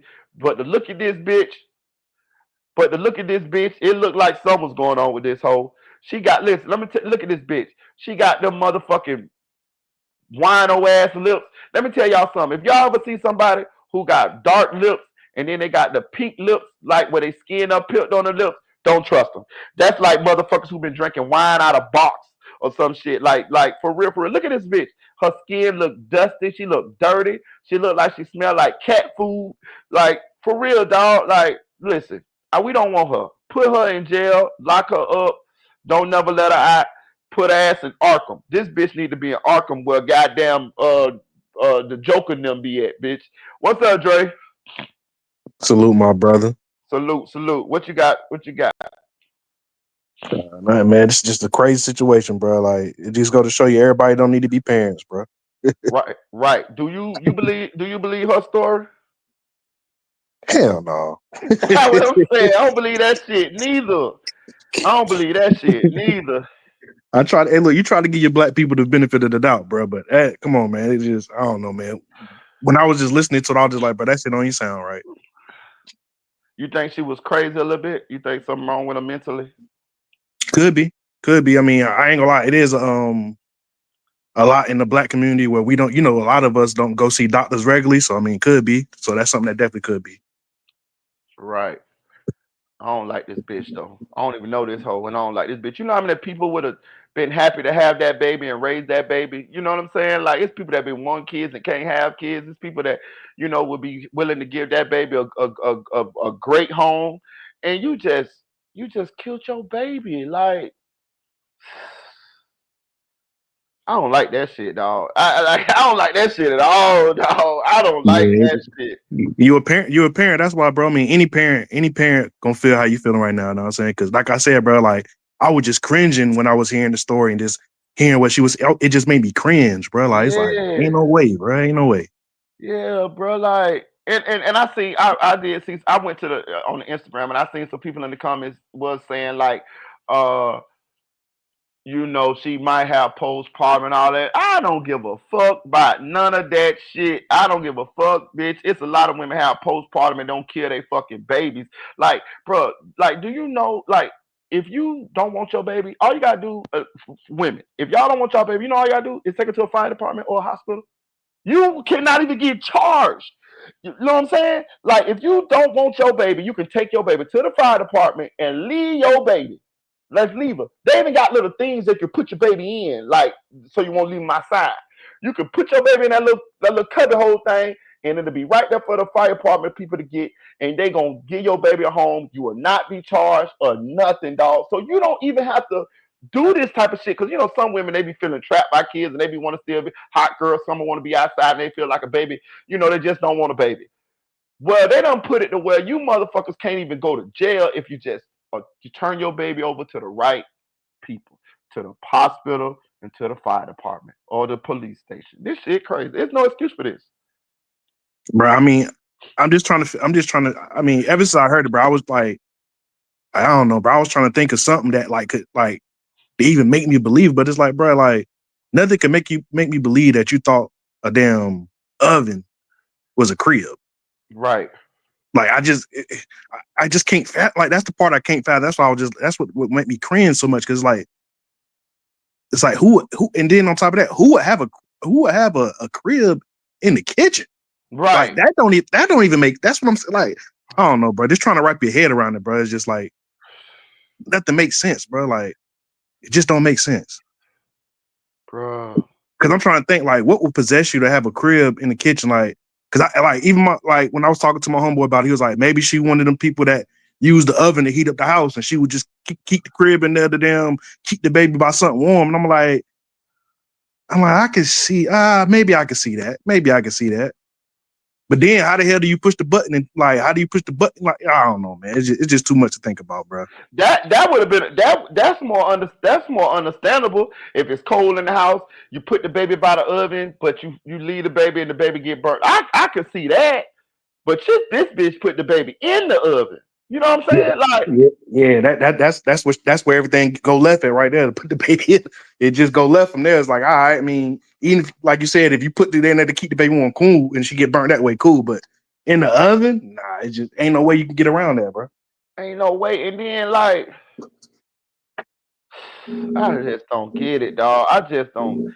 And then you don't even call the police you call your daddy. Like, and then you invoke your Fifth Amendment rights. Which is not an admission of guilt. I get it, but I'm saying if it's me, my nigga, if it's me and I accidentally did this, which I would never do no shit like this. But I'm saying if it was me and I'm just putting myself in her shoes, I'm not revoking no rights because I'm been destroyed. I'm is hurt. I'm telling them people exactly what the fuck happened. Man, it was an accident. Da da da. I don't need no attorney for that. I'm telling it all. You know what I'm saying? I'm not finna be hiding shit. I'm not finna not tell. I'm not. Listen, it ain't about me. It ain't about me not getting convicted. It's about me telling the truth and my baby. You know what I'm saying? If I made a mistake, you get what I'm saying? Like Yeah, I know I've seen people accidentally run over kids. You know what I'm saying? Like backing out and run over their own children. I've seen that happen. You know what I'm saying? When shit is so people do have accidents sometimes with their own children. But I'm saying if that really did happen, I'm not trying to protect myself from any legal repercussions from yeah. that. Repercussions. I'm telling the truth. I'm telling the exact truth. You get what I'm saying, bro? But I mean, but you can accidentally back out. You can't Yeah. accidentally put nobody in no oven, bro. Damn I sure mean, can't, bro. You can't, bro. I don't understand. Like, I mean, that's the part that I'm having such a problem with, bro. It's like, how can I even fix my mouth to say accident when it's no accident, bro. Like, if you go over to your oven right now, bro, it's like 2 or 3 steps you got to make in order Yeah. to turn it on, close it, and then you know what I'm saying. Like, Yeah. it's not like Yeah. you can just go open the oven and cut on. Yeah. You got to cut it on yourself. And you gotta close that bitch back and all, dog. You gotta And you close got the to close oven it, back. and it's gonna ask you what temperature you want to put it at. So it's like Yeah. it's too many steps for it to be an accident, but that's what I'm having a Yeah. problem with, bro. Yeah. And So I mean, they charge it with involuntary manslaughter, almost like they believe in this shit. bro, it must be something that we don't know about, bro. That's the only thing I could think of, bro. Because I That mean, that whole murder that baby, dog.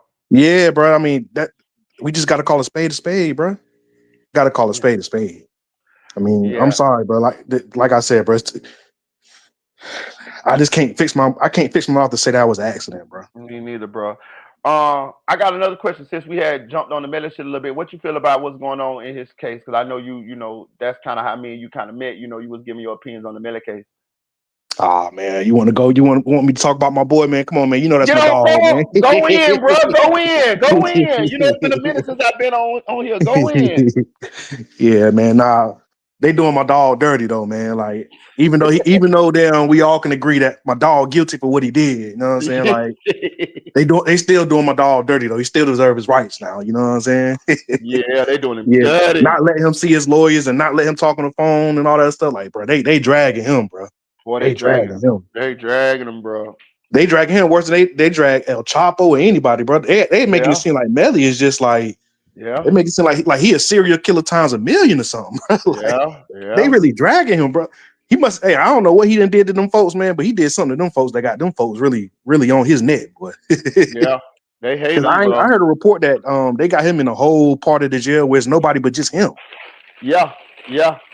That's crazy, bro. He ain't been able to have no human contact, like, bro. That's crazy, bro. But I mean, at I'm the end of the day, bro, like I hate to say this, bro, but the reason why this ain't getting a lot of traction is because a lot of people feel like he's guilty for what he did, which you know what I'm saying, which makes people not feel sorry for him. So that allows them to get away with what they're getting away with. yeah. Because a lot of people don't feel sorry for him. A lot of people feel like he should get worse than what he's getting right now. Yeah. I'm be honest with you. I don't feel sorry for him. I just feel like if they gonna convict him, that they should do it legally, do it the right way. That's all. I don't listen. I don't feel bad. I don't feel sorry that he ain't. Got no phone calls and no shit. Like I don't feel for him at all. But I'm just not with the police doing fucked up shit to in order to put people where they want to put them at. That's all I'm talking about. You get what I'm saying? Yeah, I get you, I'm and not with I that. know people don't want to hear this, but all I can say is, bro, like even if you do get convicted now, bro, all the stuff that they done did to him, when he come back on the pill, bro, you probably gonna be able to get off of it. That's what I'm saying. And Just the stuff from the first case to even the stuff they doing now, bro. Like, so like, is justice really gonna prevail? that's what I'm saying. Bro, you can't be a good guy. You can't supposed to be a good guy and then tell us that this a bad guy, but then you're gonna do all the bad guy shit to put the bad guy in jail. You a bad guy too, motherfucker. Exactly. And Listen, look, this we shit all supposed thought the new prosecutor. We was like, oh yeah, she gonna be on. yeah, She done make the case even worse. And that bitch worse. let me ask you a question, bro. When they put her on the case, bro, did you possibly think that she could make it worse than what it already was? No, I thought she was gonna kind of like be more on the fair, on the up and up side because she realized that Miss Bradley had almost blew this case. That's what I thought. Bro, it seemed like she took what Bradley did, and it's like she tripled Ran down with it. on it, not double down, triple down on Right. it. But that's also leading me to believe that it's institutional corruption going on. Oh yeah, Because yeah. That's everywhere though. If just between these, bro, just think about it. Between the YNW case and the YSL case, bro, yeah. it done open your eyes that it's corruption going on everywhere, bro. It's And not if you just it's yeah, not just just yeah, it's go just ahead. not like it's just certain spots, bro. It's going on everywhere. And just peep and even with the YSL, peep what they had Fannie Willis as under investigation for. That's corruption. Like we know this bitch took them people money, took the taxpayers' money, and gave it to that nigga that she was fucking. We know this bitch did that. Like you know what I mean? Like she was on what's the name for that? You see what I'm saying? What So that he just was, go to hey, show look, you. he hit that special button, and she was like, "Look, I got to get you some money." But the man had a talking about me. The man had on his phone as Gorilla Grip. You know what I'm saying? Like and flip to that, they still fucking around right now. They still fuck with each other. They still go Yeah, together. exactly. Because I don't know if people remember, but when her daughter got in that little incident, him and He her pulled pulled up up. together. Yeah, they pulled up. This shit. So they do Yeah, this shit right in front of our face, bro. We should have went into politics, dog. Like been talk that shit. The politicians above the law, dog. I'm telling you. that's what my granddad used to say. My granddad used to say the most dangerous people in this world is politicians. Them politicians. I couldn't have never did it though, because I just can't look at people and just straight up just lie to their face and just Bro, take hey, look, I was just about to say the same thing. I about to say the only cold part about it, bro. You know how cold blooded you got to be able to sit in people's face all day and just lie to them. I can't do it, dog. I can't do it because the people Hey, look, that's I gonna thought lawyers were liars, bro. Politicians make them the lawyers worst. look like saints. I swear to God, them the worst bitches in the world. And I'm be honest with you, it took me a long time to realize that. Like, I heard that shit grown people be talking about. So, as a kid, you don't really understand where they coming from with this shit. But as I got older, as an adult, and I saw the shit that these politicians be doing, I was like, wow. Like, wow. Wow. Do you know that they are allowed to insider trade? Like you know how like say like the shit they put Martha Stewart in jail for like she get information that's saying that this stock finna go up or this stock finna go down and you move your money around according to that. You know that the congressmen and all of them they can legally insider trade. That's how they all get rich. That's how they all get rich. Nancy Pelosi and all them bitches is billionaires. All the motherfuckers billionaires. Obama and all them motherfuckers rich now. They are more wealthy after they leave office than they were when they started. How? Listen, the presidency Well, only pays $400,000 a year, $400,000 to $500,000 a year. How the fuck is you a multi-millionaire, probably almost close to a billionaire after fucking being a president? I can count up how much money Obama's supposed to make. $400,000 times four is 1.6 million. You put that by another one, that's what 3.2 million. 3.2 million, right? So he's only supposed to have $3.2 million after he got out of motherfucking the office. This bitch close to a And billion that's if now. he don't spend. That's if he don't spend a dime. You gotta Right, think. That's if he don't spend a dime. right. Like, man, these You gotta people, think. At that point in time, his kids was going through college. all of that. Mm-hmm. This shit crazy. This shit crazy. All right, we're gonna move on. We're gonna move on though, cause I want to talk about this fucking Noah Scurry shit, dog. This shit is like interesting to me. If Oh, y'all don't know, you talking about the dude who got killed in Philly? yeah, the one who Yeah, boy, supposedly that's crazy, boy. That they got reports coming out talking about some they hit him up so much he caught on fire. right, and this is supposedly the boy that killed Gilly's son. Yeah, cheese. Yeah, Jeez, right. Now, what's interesting to me is they saying that Noah Scurry had the highest SAT scores in the school. They never had no problems out of Scurry. He was a very good basketball player to the point that people was, talking about the NBA with him. Like I'm just like this one is baffling to me, and I'm glad you up here because I just want to say to ask this question like I never seen I never seen. Hold on, let me think real quick, just real quick.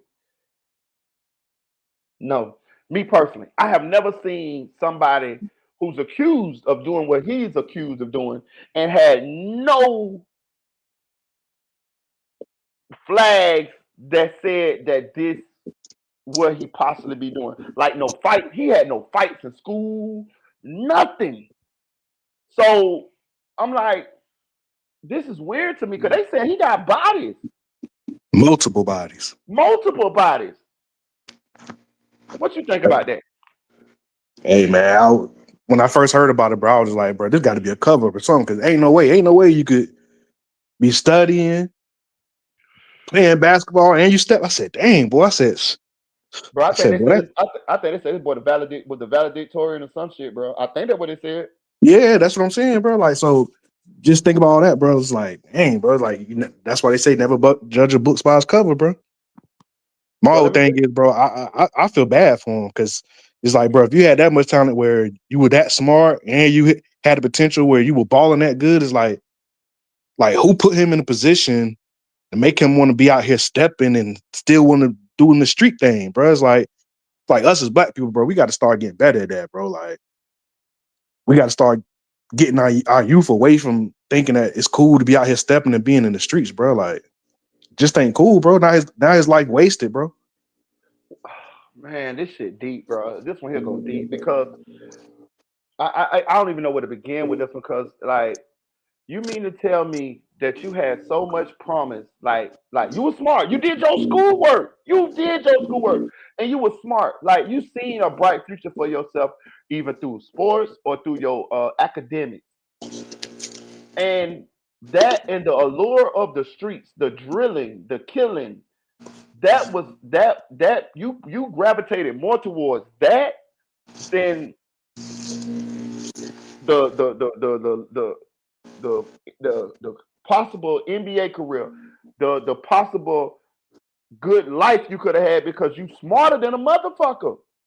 I'm baffled at that. I'm baffled. It's almost I don't, bro. It's our culture, bro. It's our culture as black people, bro.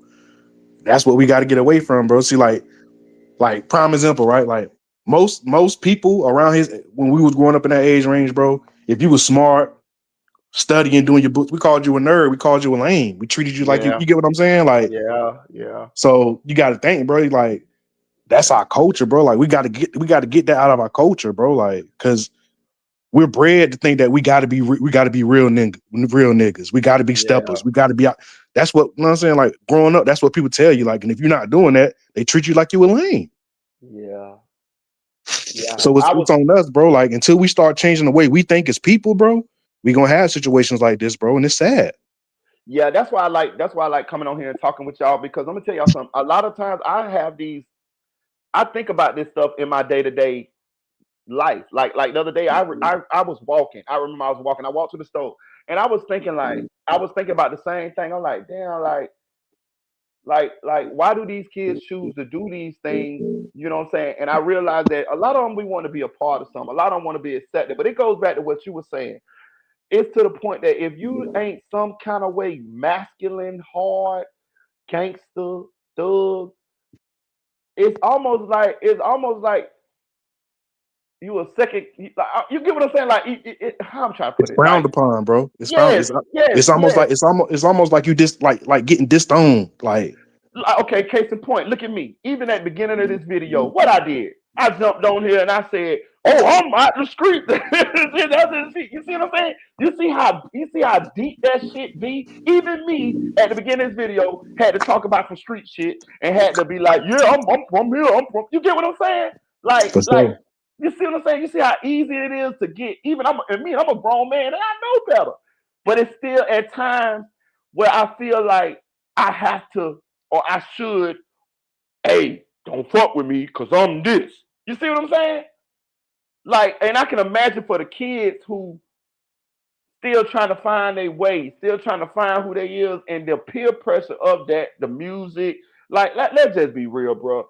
America glorifies gangsters, rebels, lawlessness. Like, we watch it every day in the movies. Like, you know what I'm saying? We glorify it in the songs. Like, all of that type of shit. The bad guy is glorified here, and all the old gangsters, all the ones that got away, or the ones that we do videos on them. We talk about them. Big Meech just got out. We glorifying him and all that. And I think all of that shit kind of adds into the culture. What you think? You hear me? You hear me, Dre? I think we lost Dre for a second. Shout out to you, chick. I appreciate it. I love you too, girl. But yeah, that's what I've been like. Like, it's the music, it's the culture, it's the environment, it's us. I'm gonna be honest with you, it's us parenting as well too, dog. Because a lot of us are from certain places, and we was brought up a certain kind of way, and I understand ain't no perfect parents. There's no perfect parents, but we don't help sometimes, dog. We don't help sometimes. Okay, all right. When you come, I'm gonna drop the link so when you come back, you can just pull back up. But yeah, and anybody else that want to pull up to share their opinion, y'all is welcome to. I just dropped the link in the chat or whatever. Please donate to the channel. The cash app is rolling across the bottom of the screen. Any cash app would be appreciated.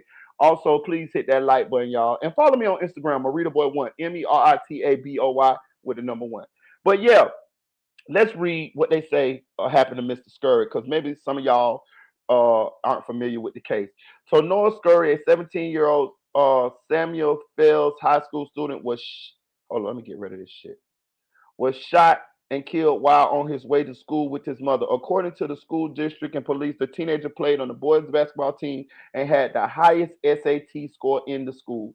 Mohammed El Faki, a 10th grade Samuel Fell High School student, told CBS the basketball boys weren't in the lunchroom. The whole school seemed upset. I saw people crying. It was just traumatic. He was really smart. Whenever he entered the room always lit. There was always a smile on everybody's face when you were around him. Just so sad to think that he died. According to Philadelphia police spokesperson, the teenager was shot at approximately 7:15 a.m. on the 5,000 block of Roar Street, close to Tacony Creek Park and Roosevelt Boulevard last Tuesday. Monique Braxton, a spokesperson for the school district of Philadelphia, said the principal, coach, players, classmates, peers are distraught. This is an unimaginable for them. The student was getting in the car with his mom this morning in the back of his home, and he was shot and killed. The student was about to graduate. He probably would have had offers to play basketball at colleges across the country, and it's just a life senselessly cut short. She added he was very helpful even when he wasn't called upon. If he saw someone walking down the hallway and they needed assistance carrying books to classes, he was the one who reached out to offer assistance. He didn't get in any trouble here at school, so no one can really wrap their head around why this would happen to him. Following the death, the school canceled all remaining games for the week. Officers discovered that Scurry had been shot several times throughout his body when he arrived on the street. When they arrived on the street on January 14th, he was taken to Jefferson Einstein Hospital by Philadelphia Fire Department medics at 7:37 a.m., where he was declared dead. So only 20 minutes after he was shot, he was declared dead.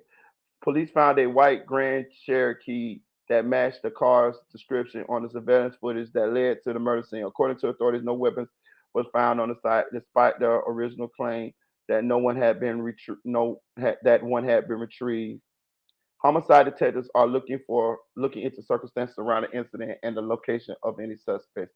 Law enforcement sources claim a rap video that was posted the day before Scurry's murder appears to show Scurry holding guns while wearing a Joker mask.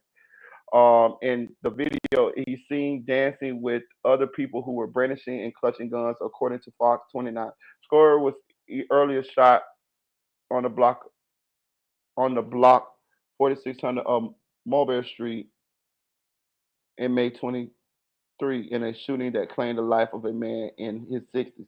So he was shot once before.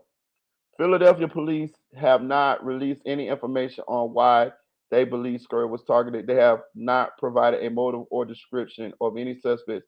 They are yet to make any remarks regarding Scurry's suspected or actual social media activity.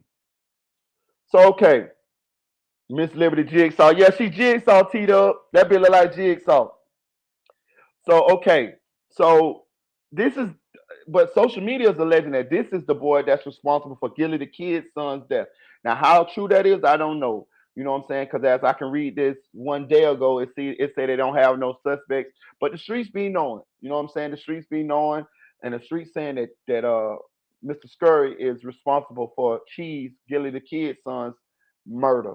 I don't know how true that is. Everything here is alleged. I'm not saying that he had nothing to do with it, but that's what they saying. And you know what I'm saying? Social media is saying that. So the point I'm trying to make is this. I think this boy possibly was a sociopath, dog. Like real shit. Like real shit. Like if this boy had this much upside to him, he never got in no trouble at school. Listen, let me tell y'all something. It's hard. It's hard to be involved in what they saying he was involved in and not have gotten in any trouble in school because that's where the trouble first started. It started with fights. If he got ops, most likely his ops gonna be at his school. You know what I'm saying?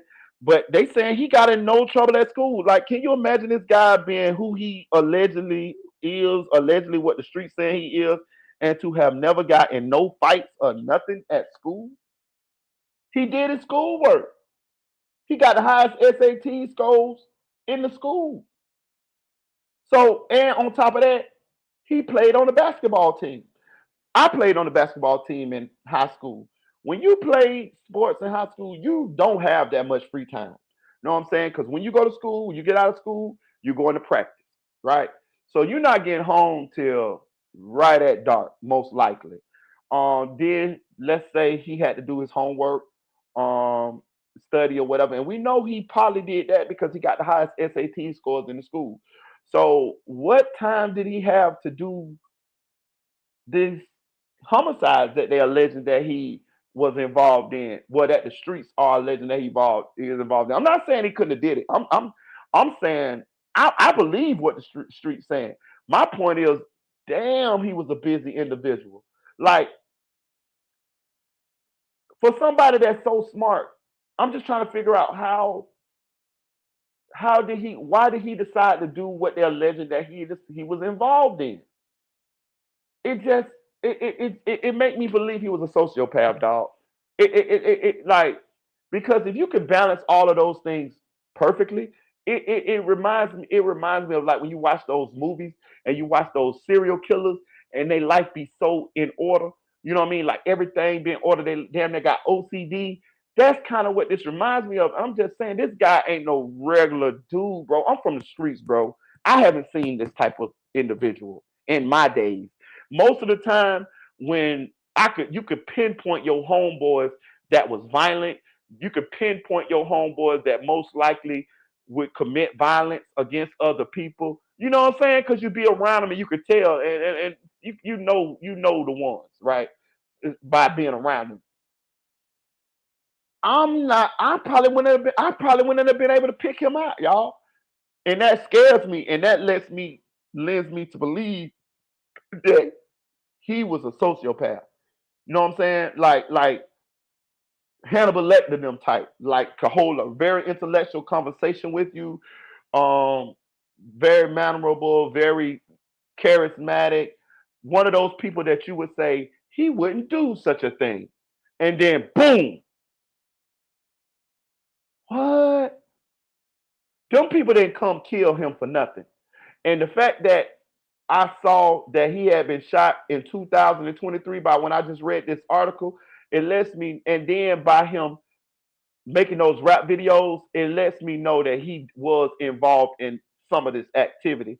And most likely, some of the stuff that they saying that he was involved in, he was involved in. But it also let me know the mask that he wore in his rap videos, because he got numerous rap videos, y'all, and he wears a Joker mask in the rap videos, and it's a bunch of jitterbugs around him, toting guns and shit like that.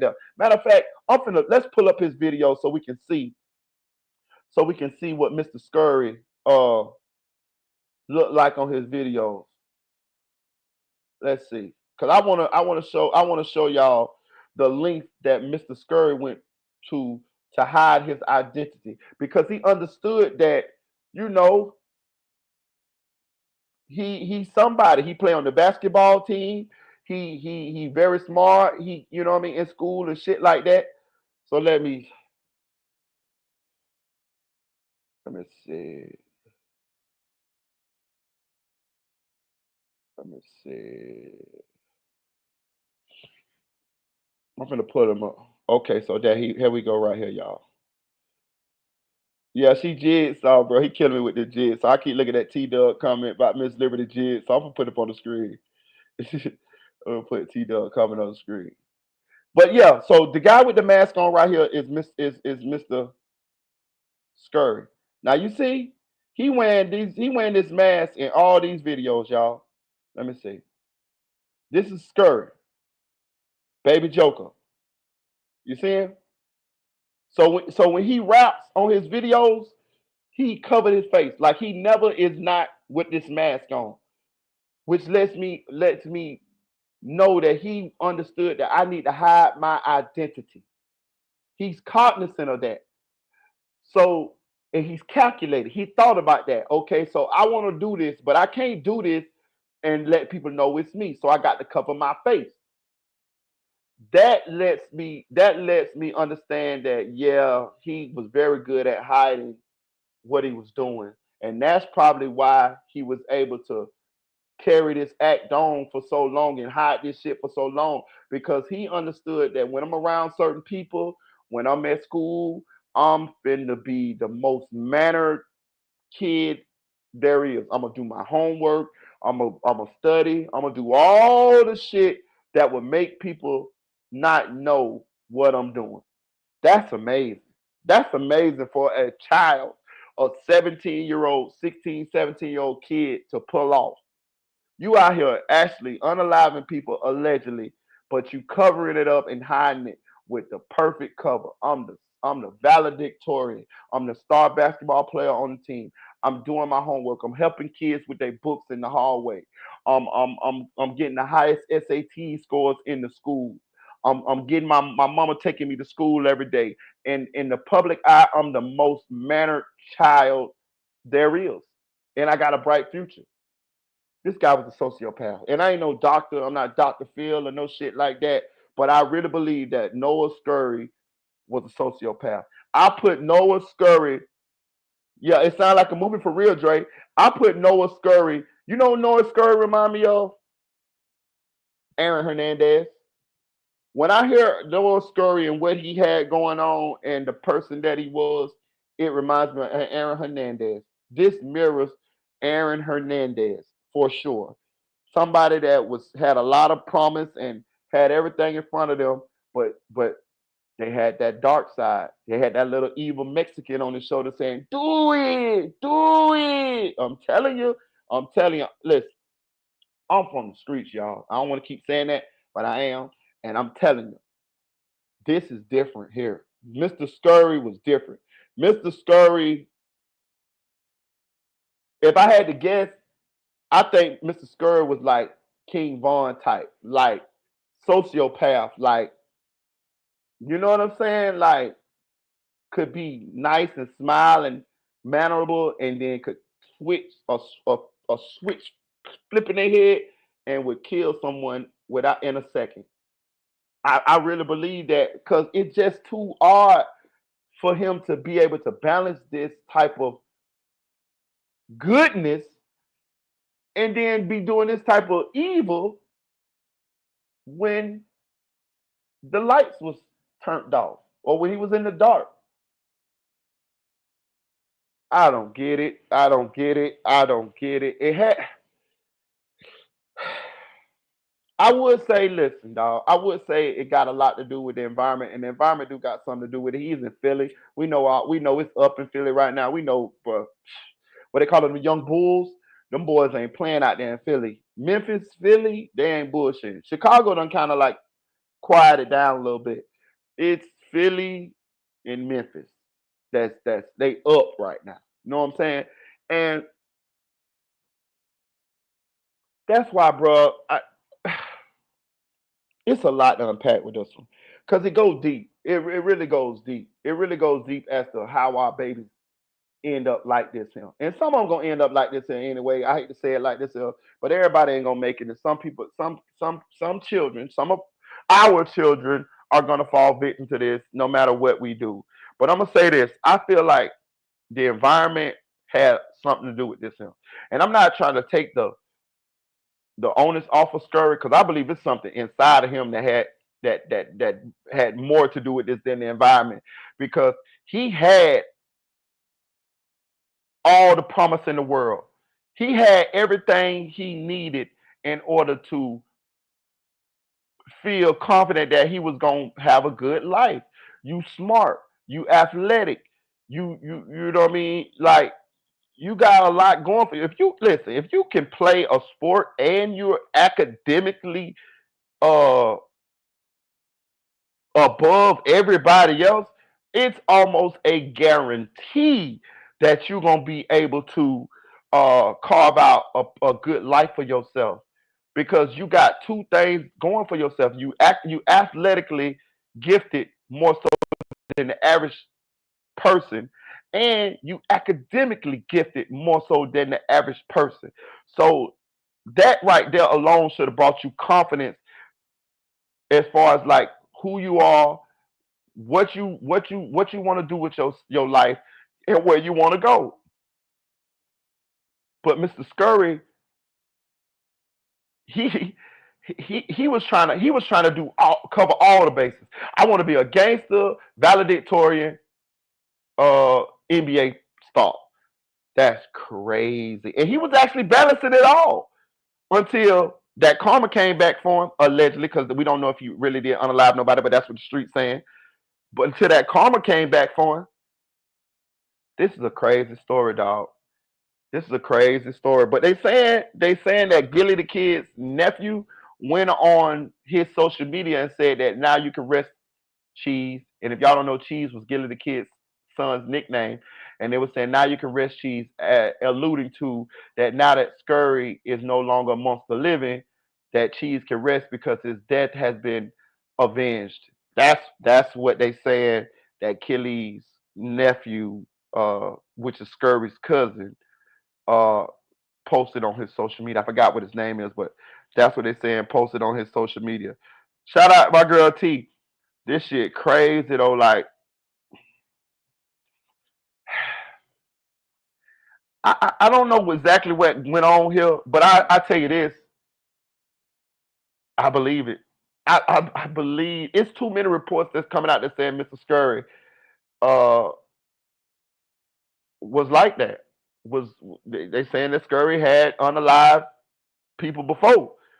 And if you look at how he was gunned down in the morning, going to school with his mama, them people ain't come and see Mr. Scurry for nothing.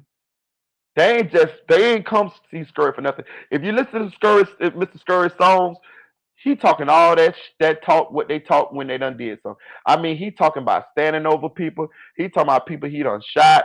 He talking about people that's done been unalive. He doing the typical drill music, the typical drill talk. And if you listen to him talk, he incriminate himself in a bunch of shit. Now, is it all? It could it be some just music? Yeah, sure. It could be just music. It could just be talking. But if you listen to it, it sounds a little bit more than that. It sounds like he's self snitching, and it sounds like he really was involved in some of the shit that he talk about on these songs. And who knows? It could have been some of Cheese, his his friends or his family. It could have been some of them that came back to get Mr. Curry sold for what he allegedly did to Cheese. I don't know, bro, but it's just a crazy situation. Noah Scurry, basketball star, uh, scored the highest SAT scores in the school. Was going to school with his mama. In a parent homicide, and the streets are saying that, and it may have possibly had something to do with uh his alleged involvement in the death of killing the kid's son, Cheese. It's crazy, bro. It's crazy, bro. It's crazy. All right. What we gonna talk about next? Hey, listen, like I told y'all, we going in today. Soon as I get off of this one, we're gonna take like a 30-minute break and I'm coming back. Cause I got like a lot of stuff that I want to talk about, y'all. Listen, I got a lot of stuff. We got the Fox. I'm gonna just give y'all the lineup that we got today. And it ain't gonna be on this video, it's gonna be on other videos. I'm gonna do about 2, 3 videos. So y'all, we going in today. That's why I started early. We got the Fox Sports scandal, Joy Taylor and all of them. We're gonna talk about that. We got Davion Murphy caught. We're gonna talk about that. T.I. and Tiny's settlement was overturned. We're gonna talk about that. Ricky Smiley, I want to talk about his punk ass with the 2 daughters with his lying ass. Some of these cases are old, but these situations I have a chance to talk about. I want to talk about this lady, this nurse who was going around breaking babies' bones in Virginia. That shit's crazy. We're gonna talk about it as well. Um, uh, we're gonna talk about the Drake and the academic shit because I ain't really talking about that. I'm gonna glance over real quick because I want to be the dead horse with a stick. Um, we're gonna talk about the Black Lives Matter co-founder losing 2 of her houses in the California wildfires. Fires, fuck that bitch. But we're gonna talk about it. We're gonna talk about Jeezy. Let.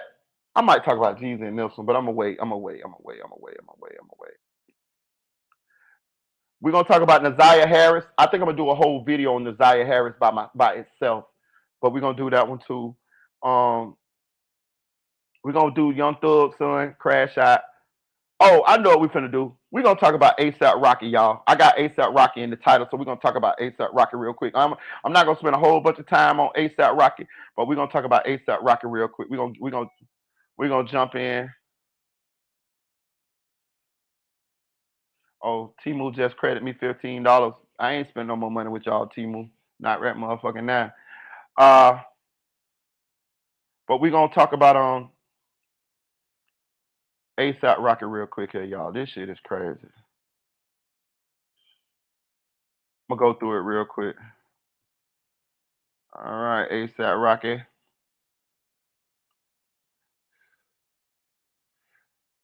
I wonder where you was at, T.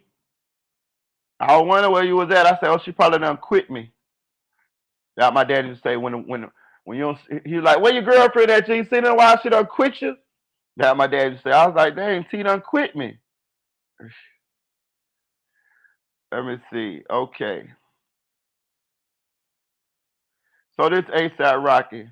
It say jury selection began Tuesday in the trial of ASAP Rocky, the Grammy nominated rapper and partner to hip hop star Rihanna faces 2 felony charges related in the 2021 indictment in Hollywood, where he is accused of allegedly shooting at a former friend, a music collaborator, during a confrontation. The rapper, whose legal name is Raheem Mayers, turned down a plea deal that was offered to him on Tuesday. Prosecutors and the rapper's lead attorney, Joe Tapina, Tacopina, confirmed.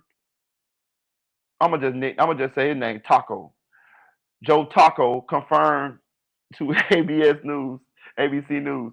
Yes, he was offered a plea deal, but it's not interested because he's actually innocent. Come on, man. Come on.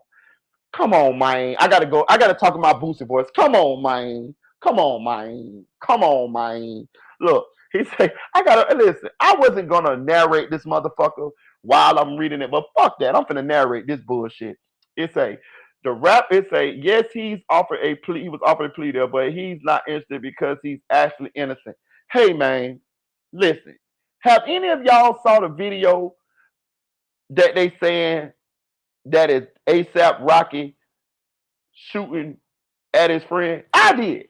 I did. Let me tell you something. That's that nigga, man. ASAP Rocky. That's you, bitch. That is you, motherfucker. That's you, nigga.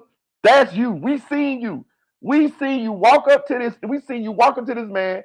Y'all get into a little scuffle. We seen you shooting at the nigga. Then we see the nigga running down city blocks, and we seen you running after the nigga. What you mean innocent? You guilty than a motherfucker. But listen, get he on video. I'm telling you, Dre, the nigga on video. Shout out to you, Talmadge. Hey, look, listen, but listen, let me tell you something. I got a cousin. His name is Cookie D, right? He is a career criminal. Real shit. My cousin, he older than me. He in like his 60s. He lives in Chicago. I want to say 63rd. He lived. I think he's either 63rd. I think he lived on 63rd. But because when I was in Indianapolis, he tried to get me to come and visit him in Chicago. He was like, "Yeah, man, I'm right here on 63rd." 63rd, nigga, I'm not going nowhere, nigga, around that shit. But my cousin, he a member, so he good. But he an old school nigga. He an old school member, right? And he been to jail a lot of times. He been shot like 9 times. Like if you take off his shirt, he got like a bunch of jail tattoos and scars from when he was cut open from being shot. He got bullet wounds. Like this nigga like fucked up. You know what I'm saying? Like this nigga like body like fucked up. Like for real. Like he got shit all fucked up. All kind of war wounds on the right. And I asked him one time, and I say, cuz, I say, you done been to jail a lot of times. Like you done been in a lot of shit. Bro, when I be in the hood, I listen. I ask the niggas in the hood, the OGs, I ask them about them. Like and I'm gonna tell you something about OG niggas. They love to tell the stories when they was young and things they've been through and shit like that. So I'm like a historian, and I love to hear them. I don't give a. You could be a crackhead that used to be a gangster. I want to hear your story. I like, bro. Listen, I'm gonna tell you what I'm gonna do. I'm gonna go to the hood and I'm gonna videotape myself, and I'm gonna videotape people coming up to me. You're gonna see crackheads. You're gonna see real niggas. You're gonna see niggas that used to be gangster, but they crackheads, all that shit. And they all gonna come up and fuck with me. You're gonna see crackhead hoes. They gonna come up and hug me, shit like that. Because I talk to them. Like I know their story because I done asked them. Like I know the crackhead who lost 2 kids in a fire, and that's why she smoked dope, because she depressed because her kids got burnt up in a fire. Like this is a true story. You know what I'm saying? So I asked them. So I asked my cousin, I say, cuz, you've been in a lot of situations. How are you free? Like, how are you free? Like, how are you still alive and how are you free? This one got, how are you free? You know what he told me? He say, because when I go to jail, I know when to play with the police and when not to play with them. I said, well, what you mean, cuz? He say, sometimes you got to take a plea. He say, you got to know when they got you dead to right and take a plea.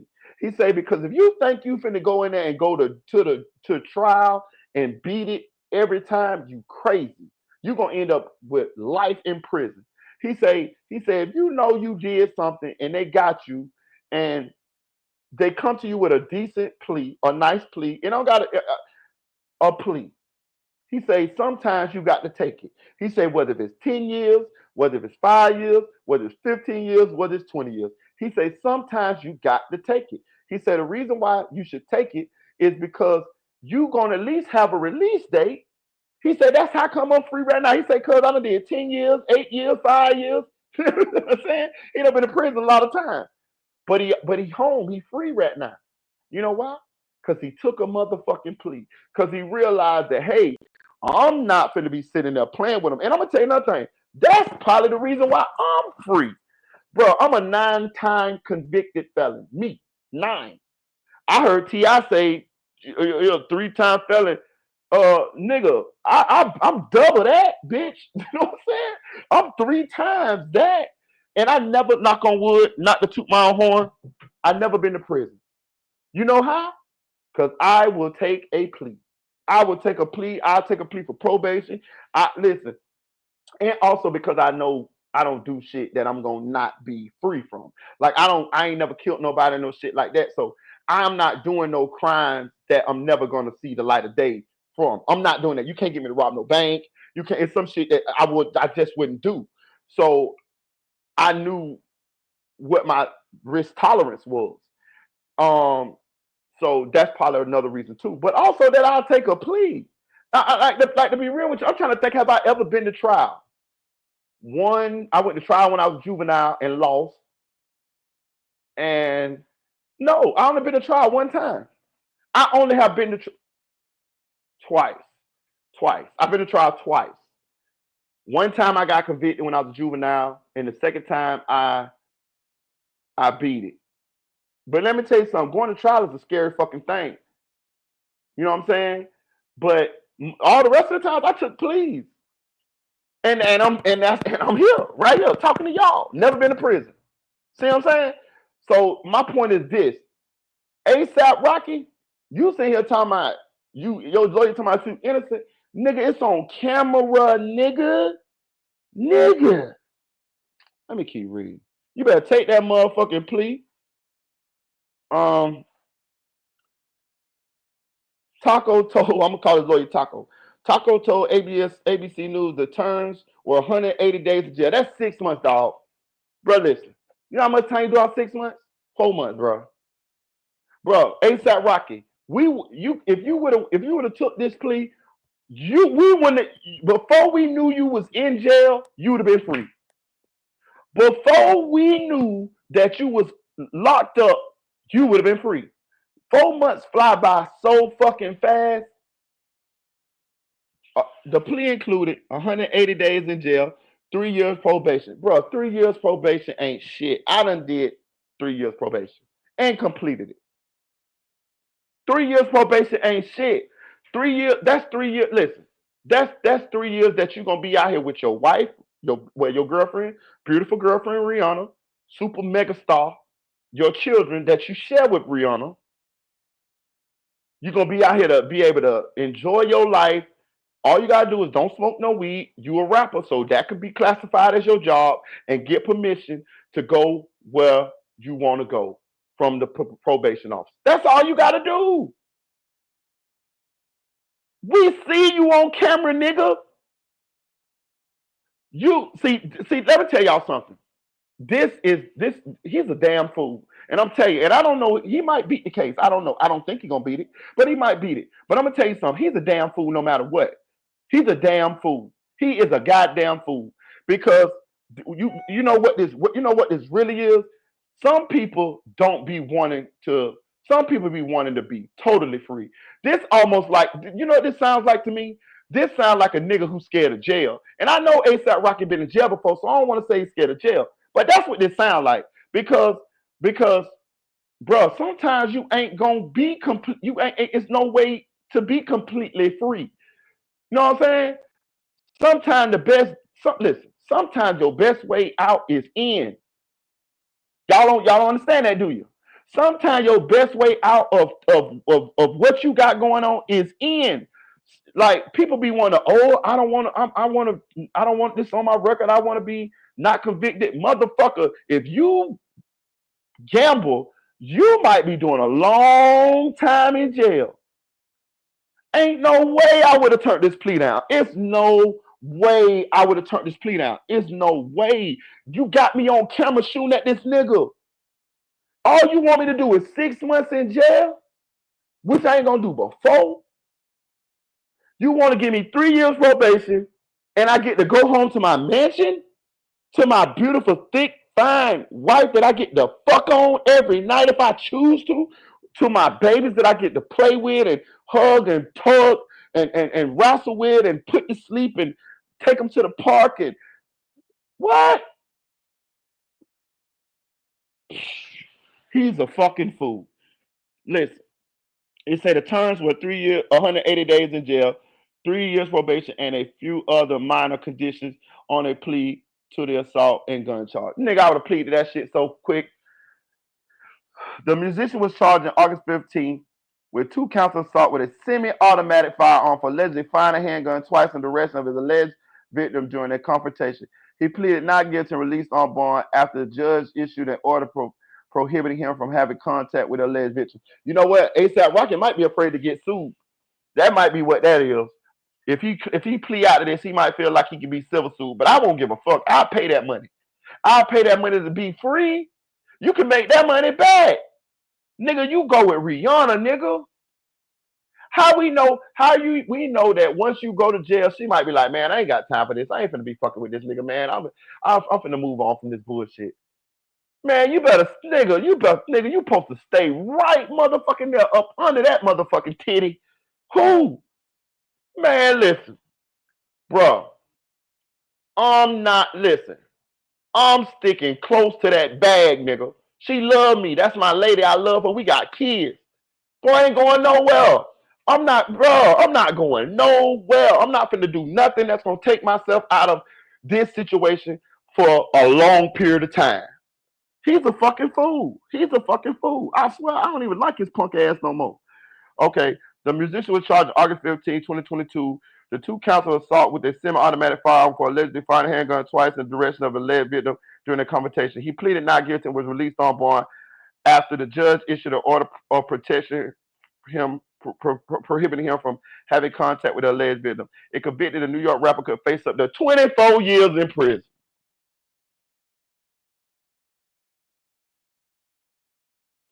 If convicted, the rapper could face up to 24 years in prison. 6 months in jail, 3 years probation, or 24 years in prison. Let's go. Let's break this down again. 6 months in jail, which is going to be about 4 months in jail, 180 days, 3 years probation, or 24 years. Bro, listen, let me tell y'all something. Don't y'all, a lot of niggas be believing that when they come to y'all with these low pleas, these good pleas like this, that mean they don't got nothing. That don't mean that all the way, all the time. Because your fate lies in the jury, in your peers that's gonna be up in that goddamn jury box. That's where your future lies. So the state could feel like they ain't got a strong case, but when they present that case to the jury, if that shit resonate with that jury, your ass is convicted, nigga. They could have been done did. It could have been somebody say you ain't do it. It could have been somebody say you was at your mama house and you got an alibi. And if them jurors say, we don't believe that, we believe he did it, boom, your ass going to jail. It's no way I would motherfucking play with them people when y'all offering me 4 months in jail and 3 years probation for shooting at some niggas and you on camera. Rihanna, let me tell you what you tell that nigga. If you don't take that plea and you get convicted, we done. We done. Because I'm not going to sit here for 24 years and wait for you to get out. Or 20 years, how much time you going to do on 24 years? We done. This nigga is a fucking dumbass. Like, who is around him? Man, I would have took that shit so quick. Bro, you only gonna do 4 months in jail. Like, 4 months in jail worth 24 years in jail. 4 months in jail or 24 years in jail. It's a fucking no-brainer. Who is his homies? Ain't nobody telling this nigga to take this plea. I'm sure his lawyer telling him to take this plea.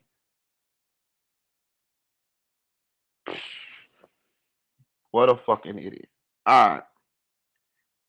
He launched his career as part. I don't want to hear about this motherfucking career. After Rihanna will be attending the trial, said that sports or whatever, found a decision. The pair have 2 young sons.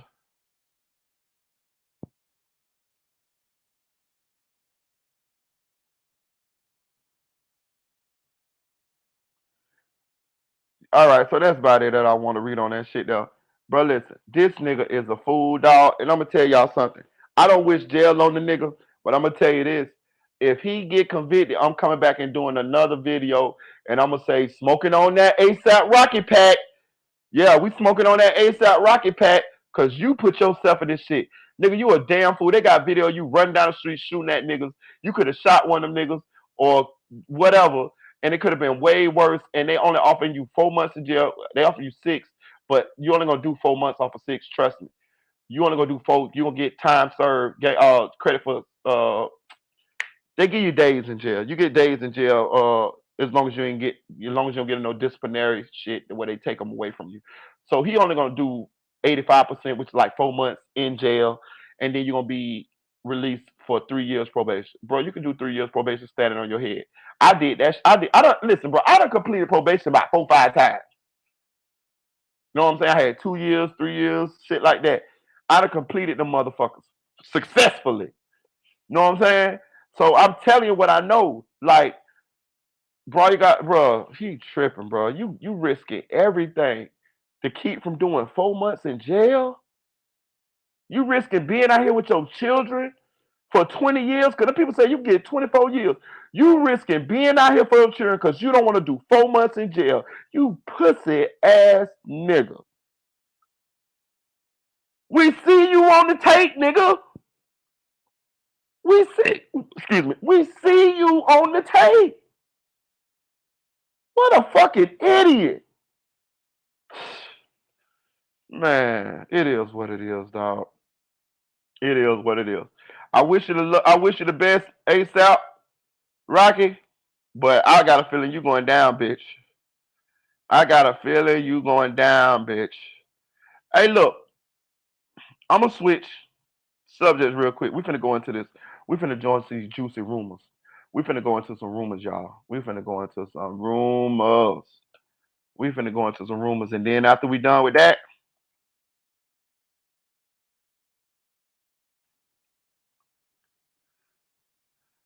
uh, let's see.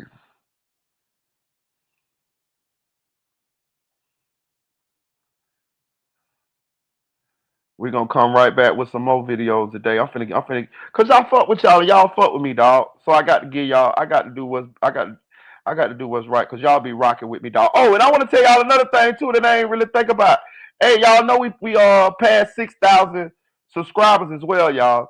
So even on my off, on my times off, uh, we still been gaining subscribers, dog. God damn it, I think this bitch behind here, dog. Hold on, y'all. Put it right here. 1 second, y'all. I knew that's where they popped up at. What the fuck? I'm gonna take it down. Okay, put it back up. All right, 1 second, y'all. I gotta do something. Where that bitch at? Okay, right there. I don't want to see that shit. What the fuck? Okay, there we go. All right. Hit that like button, y'all. Do me a favor. Hit that like button. Get me back in the algorithm. Y'all know your boy been out of what's the name for a little bit. Hey, y'all. What is economic times? Where we at? We were just there. All right, we'll go back.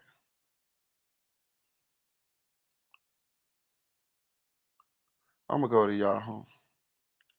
Yahoo. Why is it keep doing this shit? Bro, I don't want to see this shit, dog. Yeah, but they've been talking about Obama and what's the name getting divorced, dog. They've been talking about Obama and Michelle getting divorced, dog. Listen, and it's some tea. It's some tea with this one here. This is all a rumor. I want to say this because I don't want Barack Obama to put the Secret Service on me. I don't want to be walking outside my house and get hit by a white van or no shit like that, there. But we gonna talk about this shit real quick here, y'all. They said that Obama and Michelle's marriage is on the rocks, dog. And I'm gonna tell you why they say Obama and Michelle's marriage is on the rocks. They saying that Michelle did not attend um, the late President Jimmy Carter's funeral with Barack, and they saying that she didn't even um, attend Trump's inauguration, which is, it's like common courtesy that you do that if you're one of the former presidents and the new president is being, inaugurated. And they saying she didn't attend both, and it's a sign that it's trouble in their marriage, right? Now,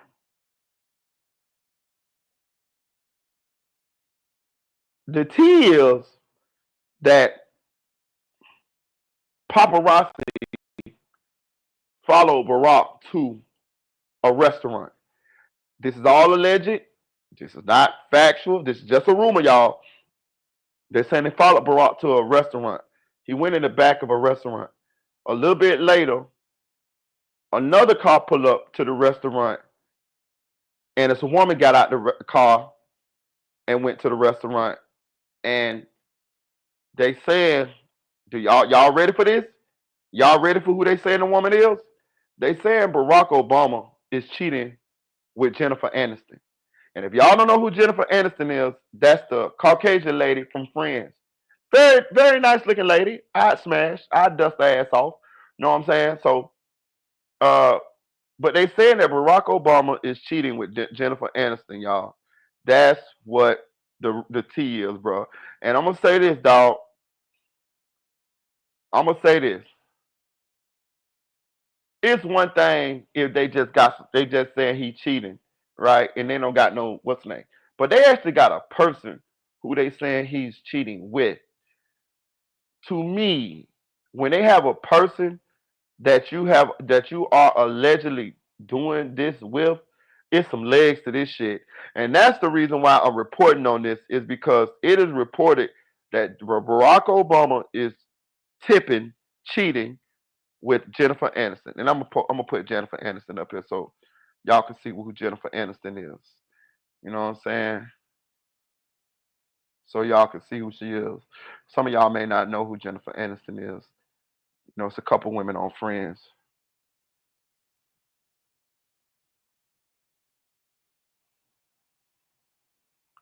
Okay.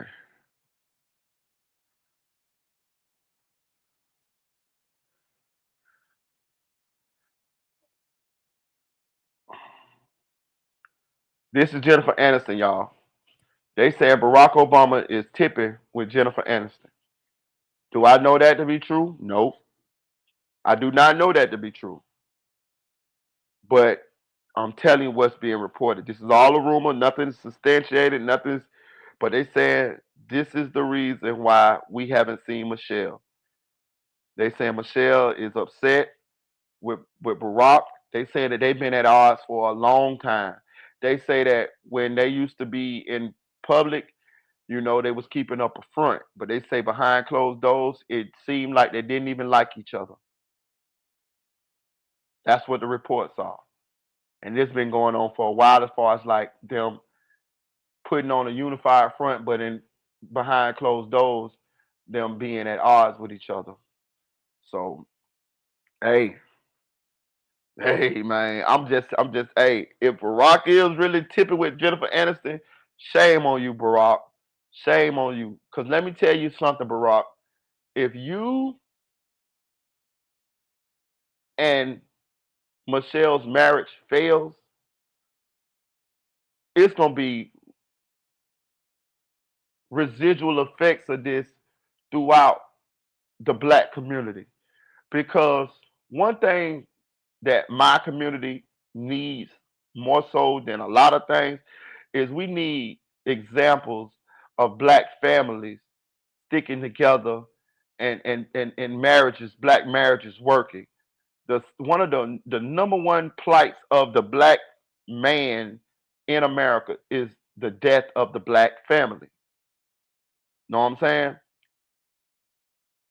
Barack Obama and Michelle Obama is a symbol for us that it is possible for a black man and a black woman today to be married and to to to stay married. We got too many examples of black marriages failing. And when they fail, it sends a message as a why even try? Why even try? You know what I'm saying? We need these examples so that at least some people strive for that. Because if you pay attention now, it's a lot of women and it's a lot of men that say they don't want to get married. It's a lot of women saying they don't even have children. That's the death of the black family. You see what I'm saying? Like I don't think people understand how serious this shit be. So especially the not having children part. Because if you don't have children, then how the fuck is we gonna continue our existence? If you so worried about your career and dropping it like it's hot, or whatever you want to do, ripping, running, or whatever you want to do, to where you don't take the time out your life to reprocreate, then how are we going to continue our existence? It matters. It matters when our populations dwindle. They've been one, and y'all know what I mean by they. They've been wanting our populations to dwindle. That's why we got mass incarceration. That's why we got Planned Parenthood right here in the hood, so you can walk there. Goddamn it, you know what I'm saying? That's why we got all these contraceptives, as far as like this birth control and shit, being pushed to these women, and some of that shit having residual effects to where these women can't even have children when they decide to have children. You see what I'm saying? They want the black person to be extinct. At least right here, they do. If you don't have a population of you, whatever demographic you is, then how are they going to how are they going to cater to you when it comes time to vote? Okay, case in point. If I'm a politician, right, and it's 1 million Mexican Americans, and it's 2 million Asian Americans, and it's 3 million Caucasian Americans, and it's 100,000 African Americans. When it come time for me to get elected, I'm not finna be listening to none of you African Americans say. You know why? Because y'all, it's not enough of y'all to keep me from being voted in, or it's not enough of y'all to stop me from being voted in. Y'all better catch on to see what the fuck going on here. Them Latino people, they got the right motherfucking plan. You know what they doing? They getting to this motherfucker. They working jobs that people don't want to work, and they also fucking. They reprocreating. You know what that means? That means that their population is getting bigger, which means that eventually, that means that the politicians got to cater to them. If you pay attention to the last one, two, three, the last three elections, Latinos have swung the election. When Trump first got elected, the Cubans swung the election. When Biden got in there, the Mexicans swung the election. And now again, the Latinos don't swung the election again. And black people wonder why the politicians don't cater to them anymore. It's because they don't have to. And the reason why they don't have to is because you're always gonna vote Democrat because you black, and it's not enough of y'all to swing the fucking vote no more. Because y'all talk about I don't want to have no kids. I wanna still live my life. Okay, well quit having kids. When you die, we die. It's your duty to have kids, man. You need to have kids. You falling for the banana in the tailpipe. Why do you think they used to cut off the slaves' dicks when they caught them? Because they don't want y'all reprocreating. But you don't fail for the okie doke and don't want to reprocreate. And now you find yourself in a bind. I'm in a bind, Nate. You in a bind. Y'all better have these motherfucking kids. For real. Telling you now some real shit. But let's move on, man, because I want to talk about Elon punk ass. God damn. I love my kids. I don't even understand how y'all don't. Man, they don't bother me at all. I can spend all day with my children. Know what y'all be having going on. I love them. I love seeing little mini me's. What we got here? Elon Musk. All right.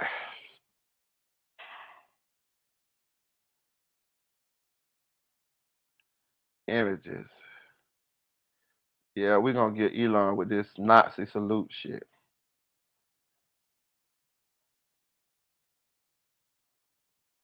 So everybody's up in a roar, got their pants up in a bunch about Elon Musk doing this at the inauguration. People are saying that Elon Musk did the Heil Hitler sign at the inauguration. Elon's father just went on Vlad TV and he said that no, it was just like a fist pump type of deal, whatever, whatever. People are reading too much into it and this and that now, right? If y'all know who Elon Musk is CEO, owner of Tesla, also the owner of SpaceX, also the richest man in the world, right? Um, and also he seemed to be Trump's new best friend. That's his bestie. Now, I'm gonna say this. I usually don't go down these conspiracy theory holes uh, because they never end. They just keep on going, they keep on going, they keep on going. But with this one here, I need to address this with him. Oh, also, Elon owns X, formerly known as Twitter. But I also got to break this down real quick here. It is nothing that happens on their level that's not calculated, that's not thought out, that don't mean something. Down to the color tie they wear, down to the way they posture. They have people that tell them all of this stuff. They make sure that the message that they want to convey to the public when they're speaking, that they're getting up on these podiums, that they convey it. And they have people to help them with this. Don't say this. They have people to write their speeches. Look like this. Stand up. Look into the camera. When you say this part, you act, you move this way, you do this. It's people that helps these Trump and all of with all of this shit. They go through all the shit. So me personally, I do not believe that Elon Musk, Heil Hitler, whatever sign he did, I don't believe that was just by coincidence. I don't believe that's by happenstance. They got something called dog whispers, y'all. That's where the prejudiced people or the racist people, when they get in public, they can do little telltale signs to signal the people who they're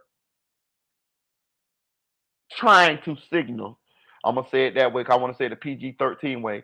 They have a way to signal those people to let those people know I fuck with you, I rock with you. We did it, we made it. This our shit. Yeah, I'm with y'all. Right?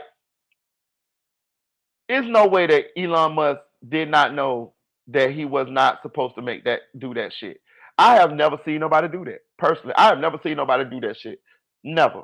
Never. Unless it was like on a movie or some shit. Like, so for you to get up there and do that right there, come on, homeboy. You knew what the fuck you was doing. You know what the fuck you was doing. You were signaling to a certain group of people, and that's what you were doing. Now I'm gonna say this: you got to dig a little bit in the. I hope y'all did a bit of digging in Elon Musk past, and I did. Elon Musk will have you believe that he's a genius. He's not a fucking genius. Elon Musk has not invented shit. People believe that Elon Musk invented shit. Elon Musk ain't invented a motherfucking thing. Period. The only thing he invented a fucking card that he invented a banking card like a sort of like PayPal, but he didn't invent PayPal. You see what I'm saying? Like people like try to, oh, he invented this. No, he didn't. What he did was he merged with another company, and that's what happened. Um, he had his own little company at first. And I want to say this too. Let's backtrack for a second. Elon Musk is from South Africa. He's African, y'all. So when they ask you, can you be? Let's just go back to Kamala Harris's daddy being from the islands, but people saying that he got white in him. Same thing like Elon Musk. You could be from Africa but be white. You could be from Jamaica and be white. You know what I'm saying? You could be from like you get what I'm saying? You could like if you born there and you was raised there, especially you born and raised there for a couple generations, you can be from there but be a totally different color. You got white Jamaicans. Just say you take a white person and you put them in Jamaica, and then they grow up and they have kids from another white person, and then those kids still grow up in Jamaica and they have kids from another white person. Those kids are Jamaican, nigga. They just white. They Jamaican. Elon Musk is African. He's African, but he's South African. And we all know South Africa, the apartheid, all of that shit right there, where they had a bunch of racist white folks that was making a lot of money off of the continent, raping the continent, treating the natives, the Africans there, like second class citizens, separating them from the white people and all of it. They pretty much just set up shop in them black people's country and took over that bitch and treated them like niggas. Elon Musk come from that background. Elon Musk like to make you think that he made his money off his bootstraps. No, he didn't. His father, who's on Vlad TV right now, his name is Elon Musk. His father owned a sapphire mine in Africa. Pete, think about this now. Elon Musk's father owned a sapphire mine in Africa. Who the fuck you think mined that mine? Africans. This was before blood diamond. So we already know most likely what the conditions were that these African people were working under. That's where he became, that's where he got his money from. I Googled Elon Musk's daddy last night, Elon Musk. It say little is known about his net worth. It said that they believe he's worth 5 million. Picture that. Picture Elon Musk's daddy who gave Elon Musk the money to invest in his company, the little card shit that he started. Imagine him being worth 5 million and his son is the richest person in the world. And he's on a sapphire mine. They covering shit up, bro. They covering shit up. Elon Musk does have a background that's possibly would have one to believe that he might be on the other side. And I'm just trying to be politically correct with the way I'm saying it because I don't want to say the wrong thing. I'm here on YouTube and I don't want to incite anybody. And I'm just telling you what I done dug up. You can do your own research yourself. Elon did not make Tesla or discover Tesla. It was two other individuals that started the company, named it and everything. And Elon invested money into the company and eventually forced them out of the company. The same thing with SpaceX. It was other individuals that started that company. Elon invested into the company and forced them out as well. Elon ain't invented shit. And if you paid attention to the latest Tesla report, the sales have dipped dramatically. Teslas ain't even selling like that no more. They just came out with their report a week or two ago, and they sales are down like a bitch. You know why? Because a lot of other companies are making electric vehicles, and they're making them better. They're making them more efficient. Um, Pretty much they making a better version of what Tesla has done, and now Tesla has competition. So he ain't doing too well as far as with the Tesla. Let me tell y'all where Elon Musk get his money from, y'all. And I want to break this down. I want to tell y'all where he get his money from. Elon Musk get his money from government contracts from SpaceX. SpaceX has taken over for NASA. And Elon Musk gets billions of dollars in space in contracts from the United States government. That is where Elon Musk's wealth comes from. It comes from the government contracts. It don't come. Y'all forgot he had that tunnel that he was talking about building under the goddamn ground so that people could travel under the ground and shit like that. That shit ain't work. That shit ain't going nowhere. Listen, I'm telling you this shit. I did some digging. Elon Musk's money comes from the government. It's your money. That's where he getting his money from. It's the government, it's the taxpayers' money that the government done got, and the government give him the money for government contracts to run SpaceX. That's where the money comes from. Little known fact: Elon Musk's brother was married to a woman that used to be Jeffrey Epstein's girlfriend, and he was introduced to this woman by Jeffrey Epstein. Little known fact. And his brother is on the board at Tesla and SpaceX. So just so you know, I just did a little digging on Elon, old Elon. So the point I'm trying to make is Elon is not American. Elon daddy, Elon is South African. His daddy used to own a sapphire mine in Africa back before apartheid and all of that shit there. So you already know. I'm just laying out the facts, and these are facts. What I'm laying out.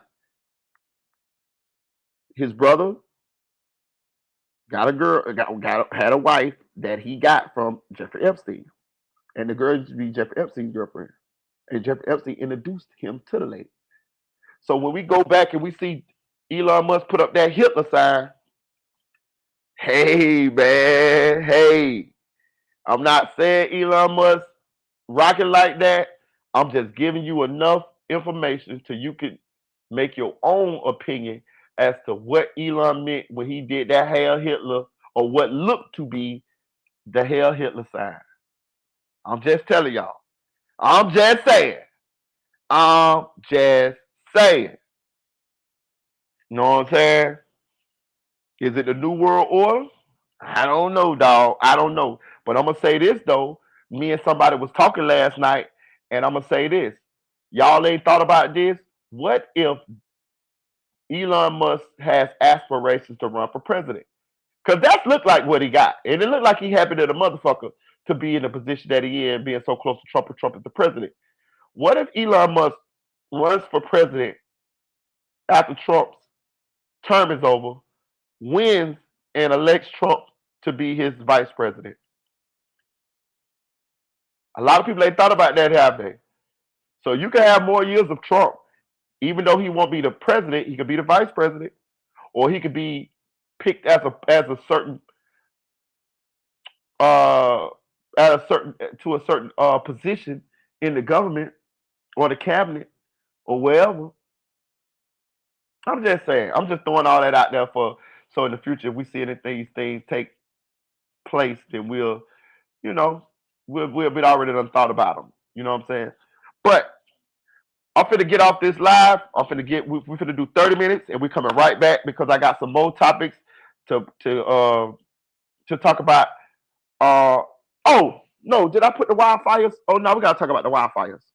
We got the wildfires. We gotta talk about the wildfires. Yeah, we gotta talk about the wildfires because I want to talk about the wildfires. I got the wildfires on this one. Okay, let's go to the wildfires. We're gonna rock out today. We're gonna talk about the wildfires. All right. The California wildfires.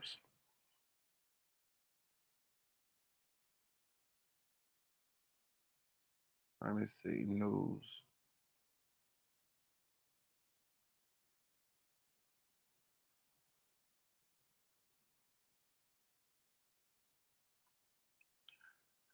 Let's see.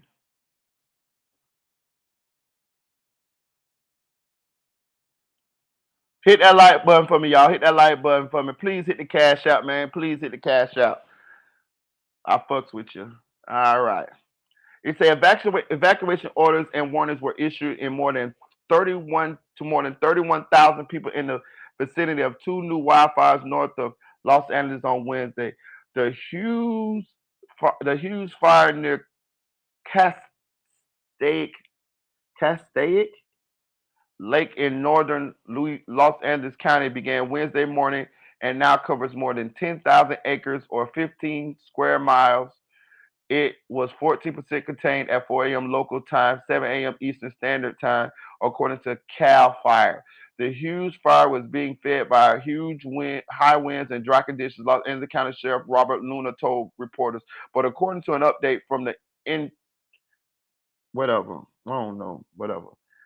It had not destroyed any structures. Okay.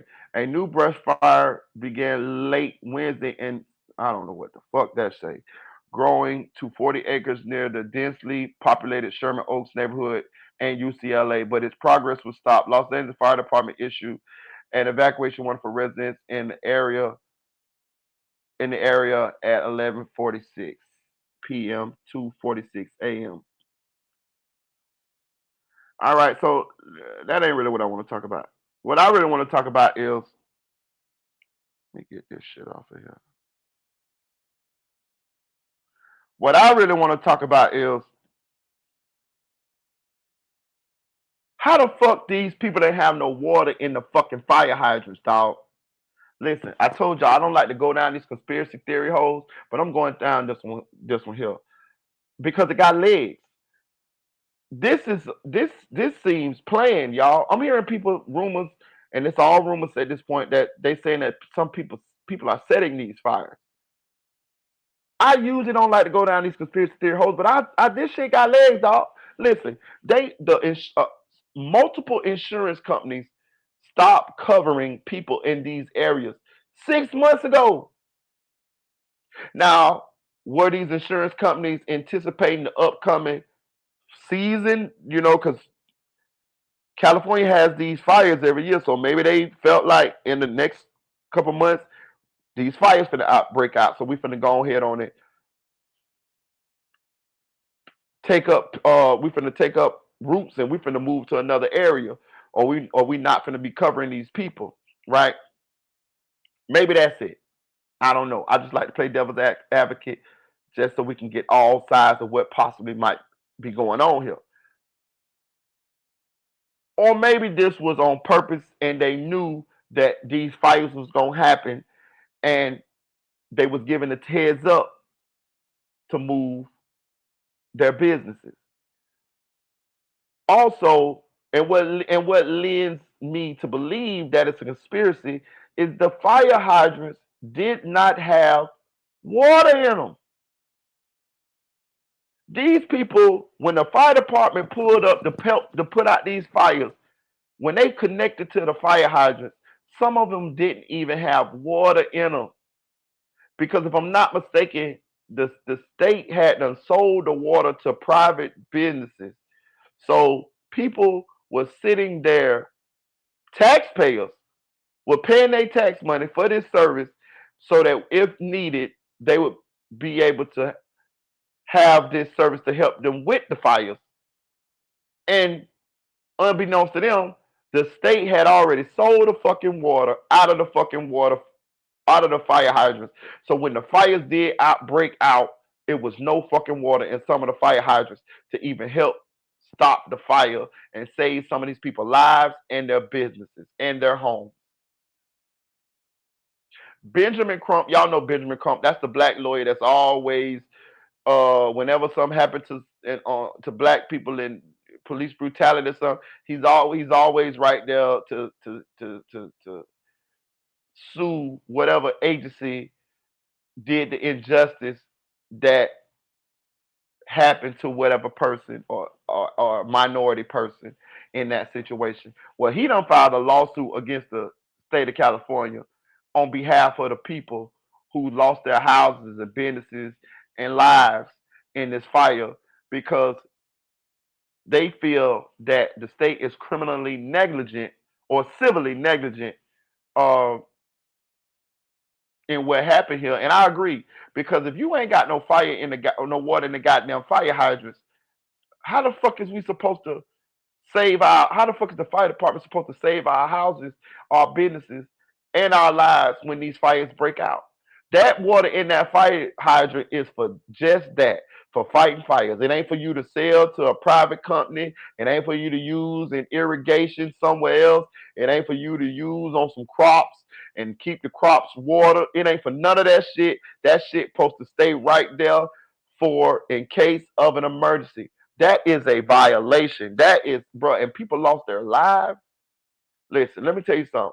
Ben Crump is finna win this lawsuit, and he finna be super rich after this, because you know the residents are going to be involved. Any resident that joins this suit is going to be a part of a class action lawsuit. And depending on how many people join this class action lawsuit, that's going to determine how much of money that they get once, if the lawsuit is successful. Case in point, I was involved with a lawsuit, a class action lawsuit, a long time ago. They sent some shit to my house and said if you was born between the years of 80 to 80 something, you had a lawsuit against Similac. And y'all know Similac is the formula, the baby formula that your parents used to feed back in the days, and something it was something up with the Similac or whatever. So I filled out the paperwork. I was young, I was like a teenager, something like that. I can't remember, but I filled out the paperwork and I sent it in. Right, we won. We won a class action lawsuit against the Similac company or whatever. Right, you know how much the motherfucker sent me? The motherfucker sent me a check for $4 on my soul. $4. So I won the class action lawsuit, but my cut of the class action lawsuit was $4. I'd never even cashed the check. I don't even know what the fuck happened to the check. I just threw the shit in the drawer somewhere, and that's what it was. It was that shit wasn't it wasn't worth the amount of it wasn't worth the paper it was printed on. It would have like real shit. So I never even cashed it. I just fuck it. So for the people that's involved in this class action lawsuit, I don't know how much money they may get. It depends on how much the lawsuit is or how much they're awarded. But I know one thing: the lawyers still get that 33%. And I know 33% of $100 million or $200 million or $1 billion, because this is a lot of negligence. There's a lot of damages. Some people lost their lives. Some people, these was no bullshit houses. These was some of these bitches was mansions. The owner of Black, like one of the CEOs, owners of Black Lives Matter, the black lady, the gay ladies or whatever, she lost two mansions in the fire. So I'm just trying to show you the level of property that has been destroyed in these fires. It ain't just like no regular $100, $200, $300 house, 300 or $300,000 houses. Some of these houses are multi-million-dollar houses, mansions, businesses that was lost in this fire. So this lawsuit made.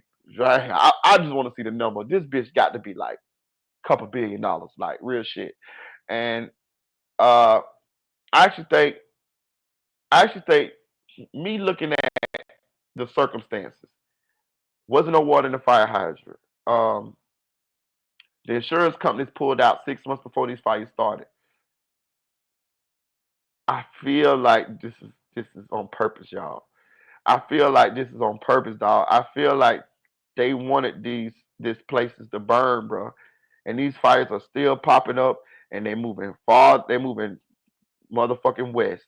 You know what I'm saying? They moving. They depth. Listen, the last fire was in Los Angeles County. You know what I'm saying? Like these fires are sweeping. They look like they're going all the way to the ocean. You know what I'm saying? All the way to the Pacific.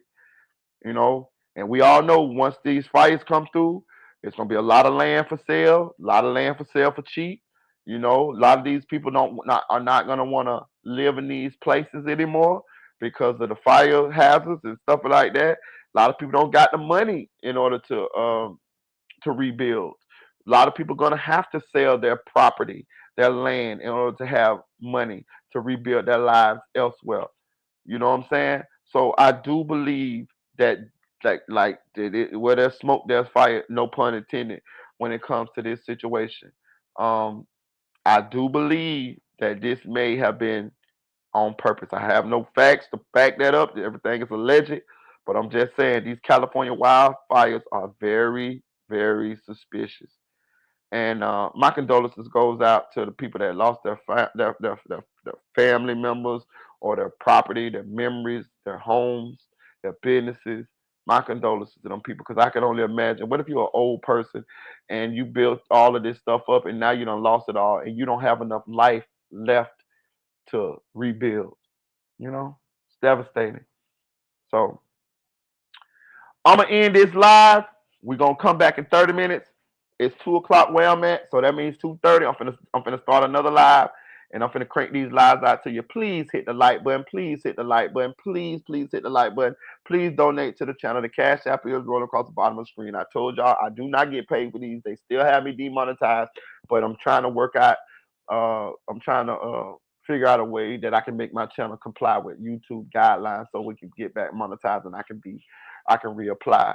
But until then, please donate to the channel. Keep your boy going. Shout out to my girl T and Born. Shout out to my guy Dre 6100. Shout out to Tito. Shout out to the Chicks 1000, aka the Chick 1K. Shout out to DJ Born. Shout out to Anonymous Ones. Shout out to Randy. Shout out to Unspoken Crime Murders. I appreciate you, gang. Appreciate you for checking them. Shout out to my girl Eddie as well.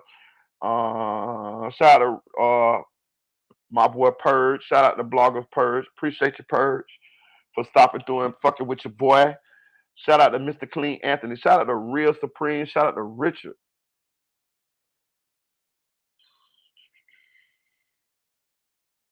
Shout out to Andre Gardner. Shout out to Tamisha. Shout out to Tamara Jackson, aka Peanut. Shout out to Slime Like Max. Shout out to SLK, Something Like Cloud TV. Yo, Inglewood. Shout out to Audio Crack 22. Shout out to my girl Edie. Shout out to Naysetter. Shout out to Deputy Eula. Shout out to Lil Kel's Truth Movement. Shout out to my man Trigger Man telling goddamn me it's gonna be alright. Ho. Who else I gotta get shout out to? Shout out to FL Traffic. Shout out to Nephew for Real. Shout out to Flyboy Michael Foe. Shout out to Denise. Uh, if anybody forgot, don't worry about it. I'm finna come right back with another live, and I promise to remember your name in the next live. Like, share, comment to the video. We'll be back in 30 minutes now, so don't go nowhere. We'll be back in 30 minutes because I got a whole list of other topics. Matter of fact, I'm finna set up the new live now. So let me know if y'all get the notification. I'm finna set up as soon as I get off of this, take a little break, and I'm coming right back. Like, share, comment to the video. Chill.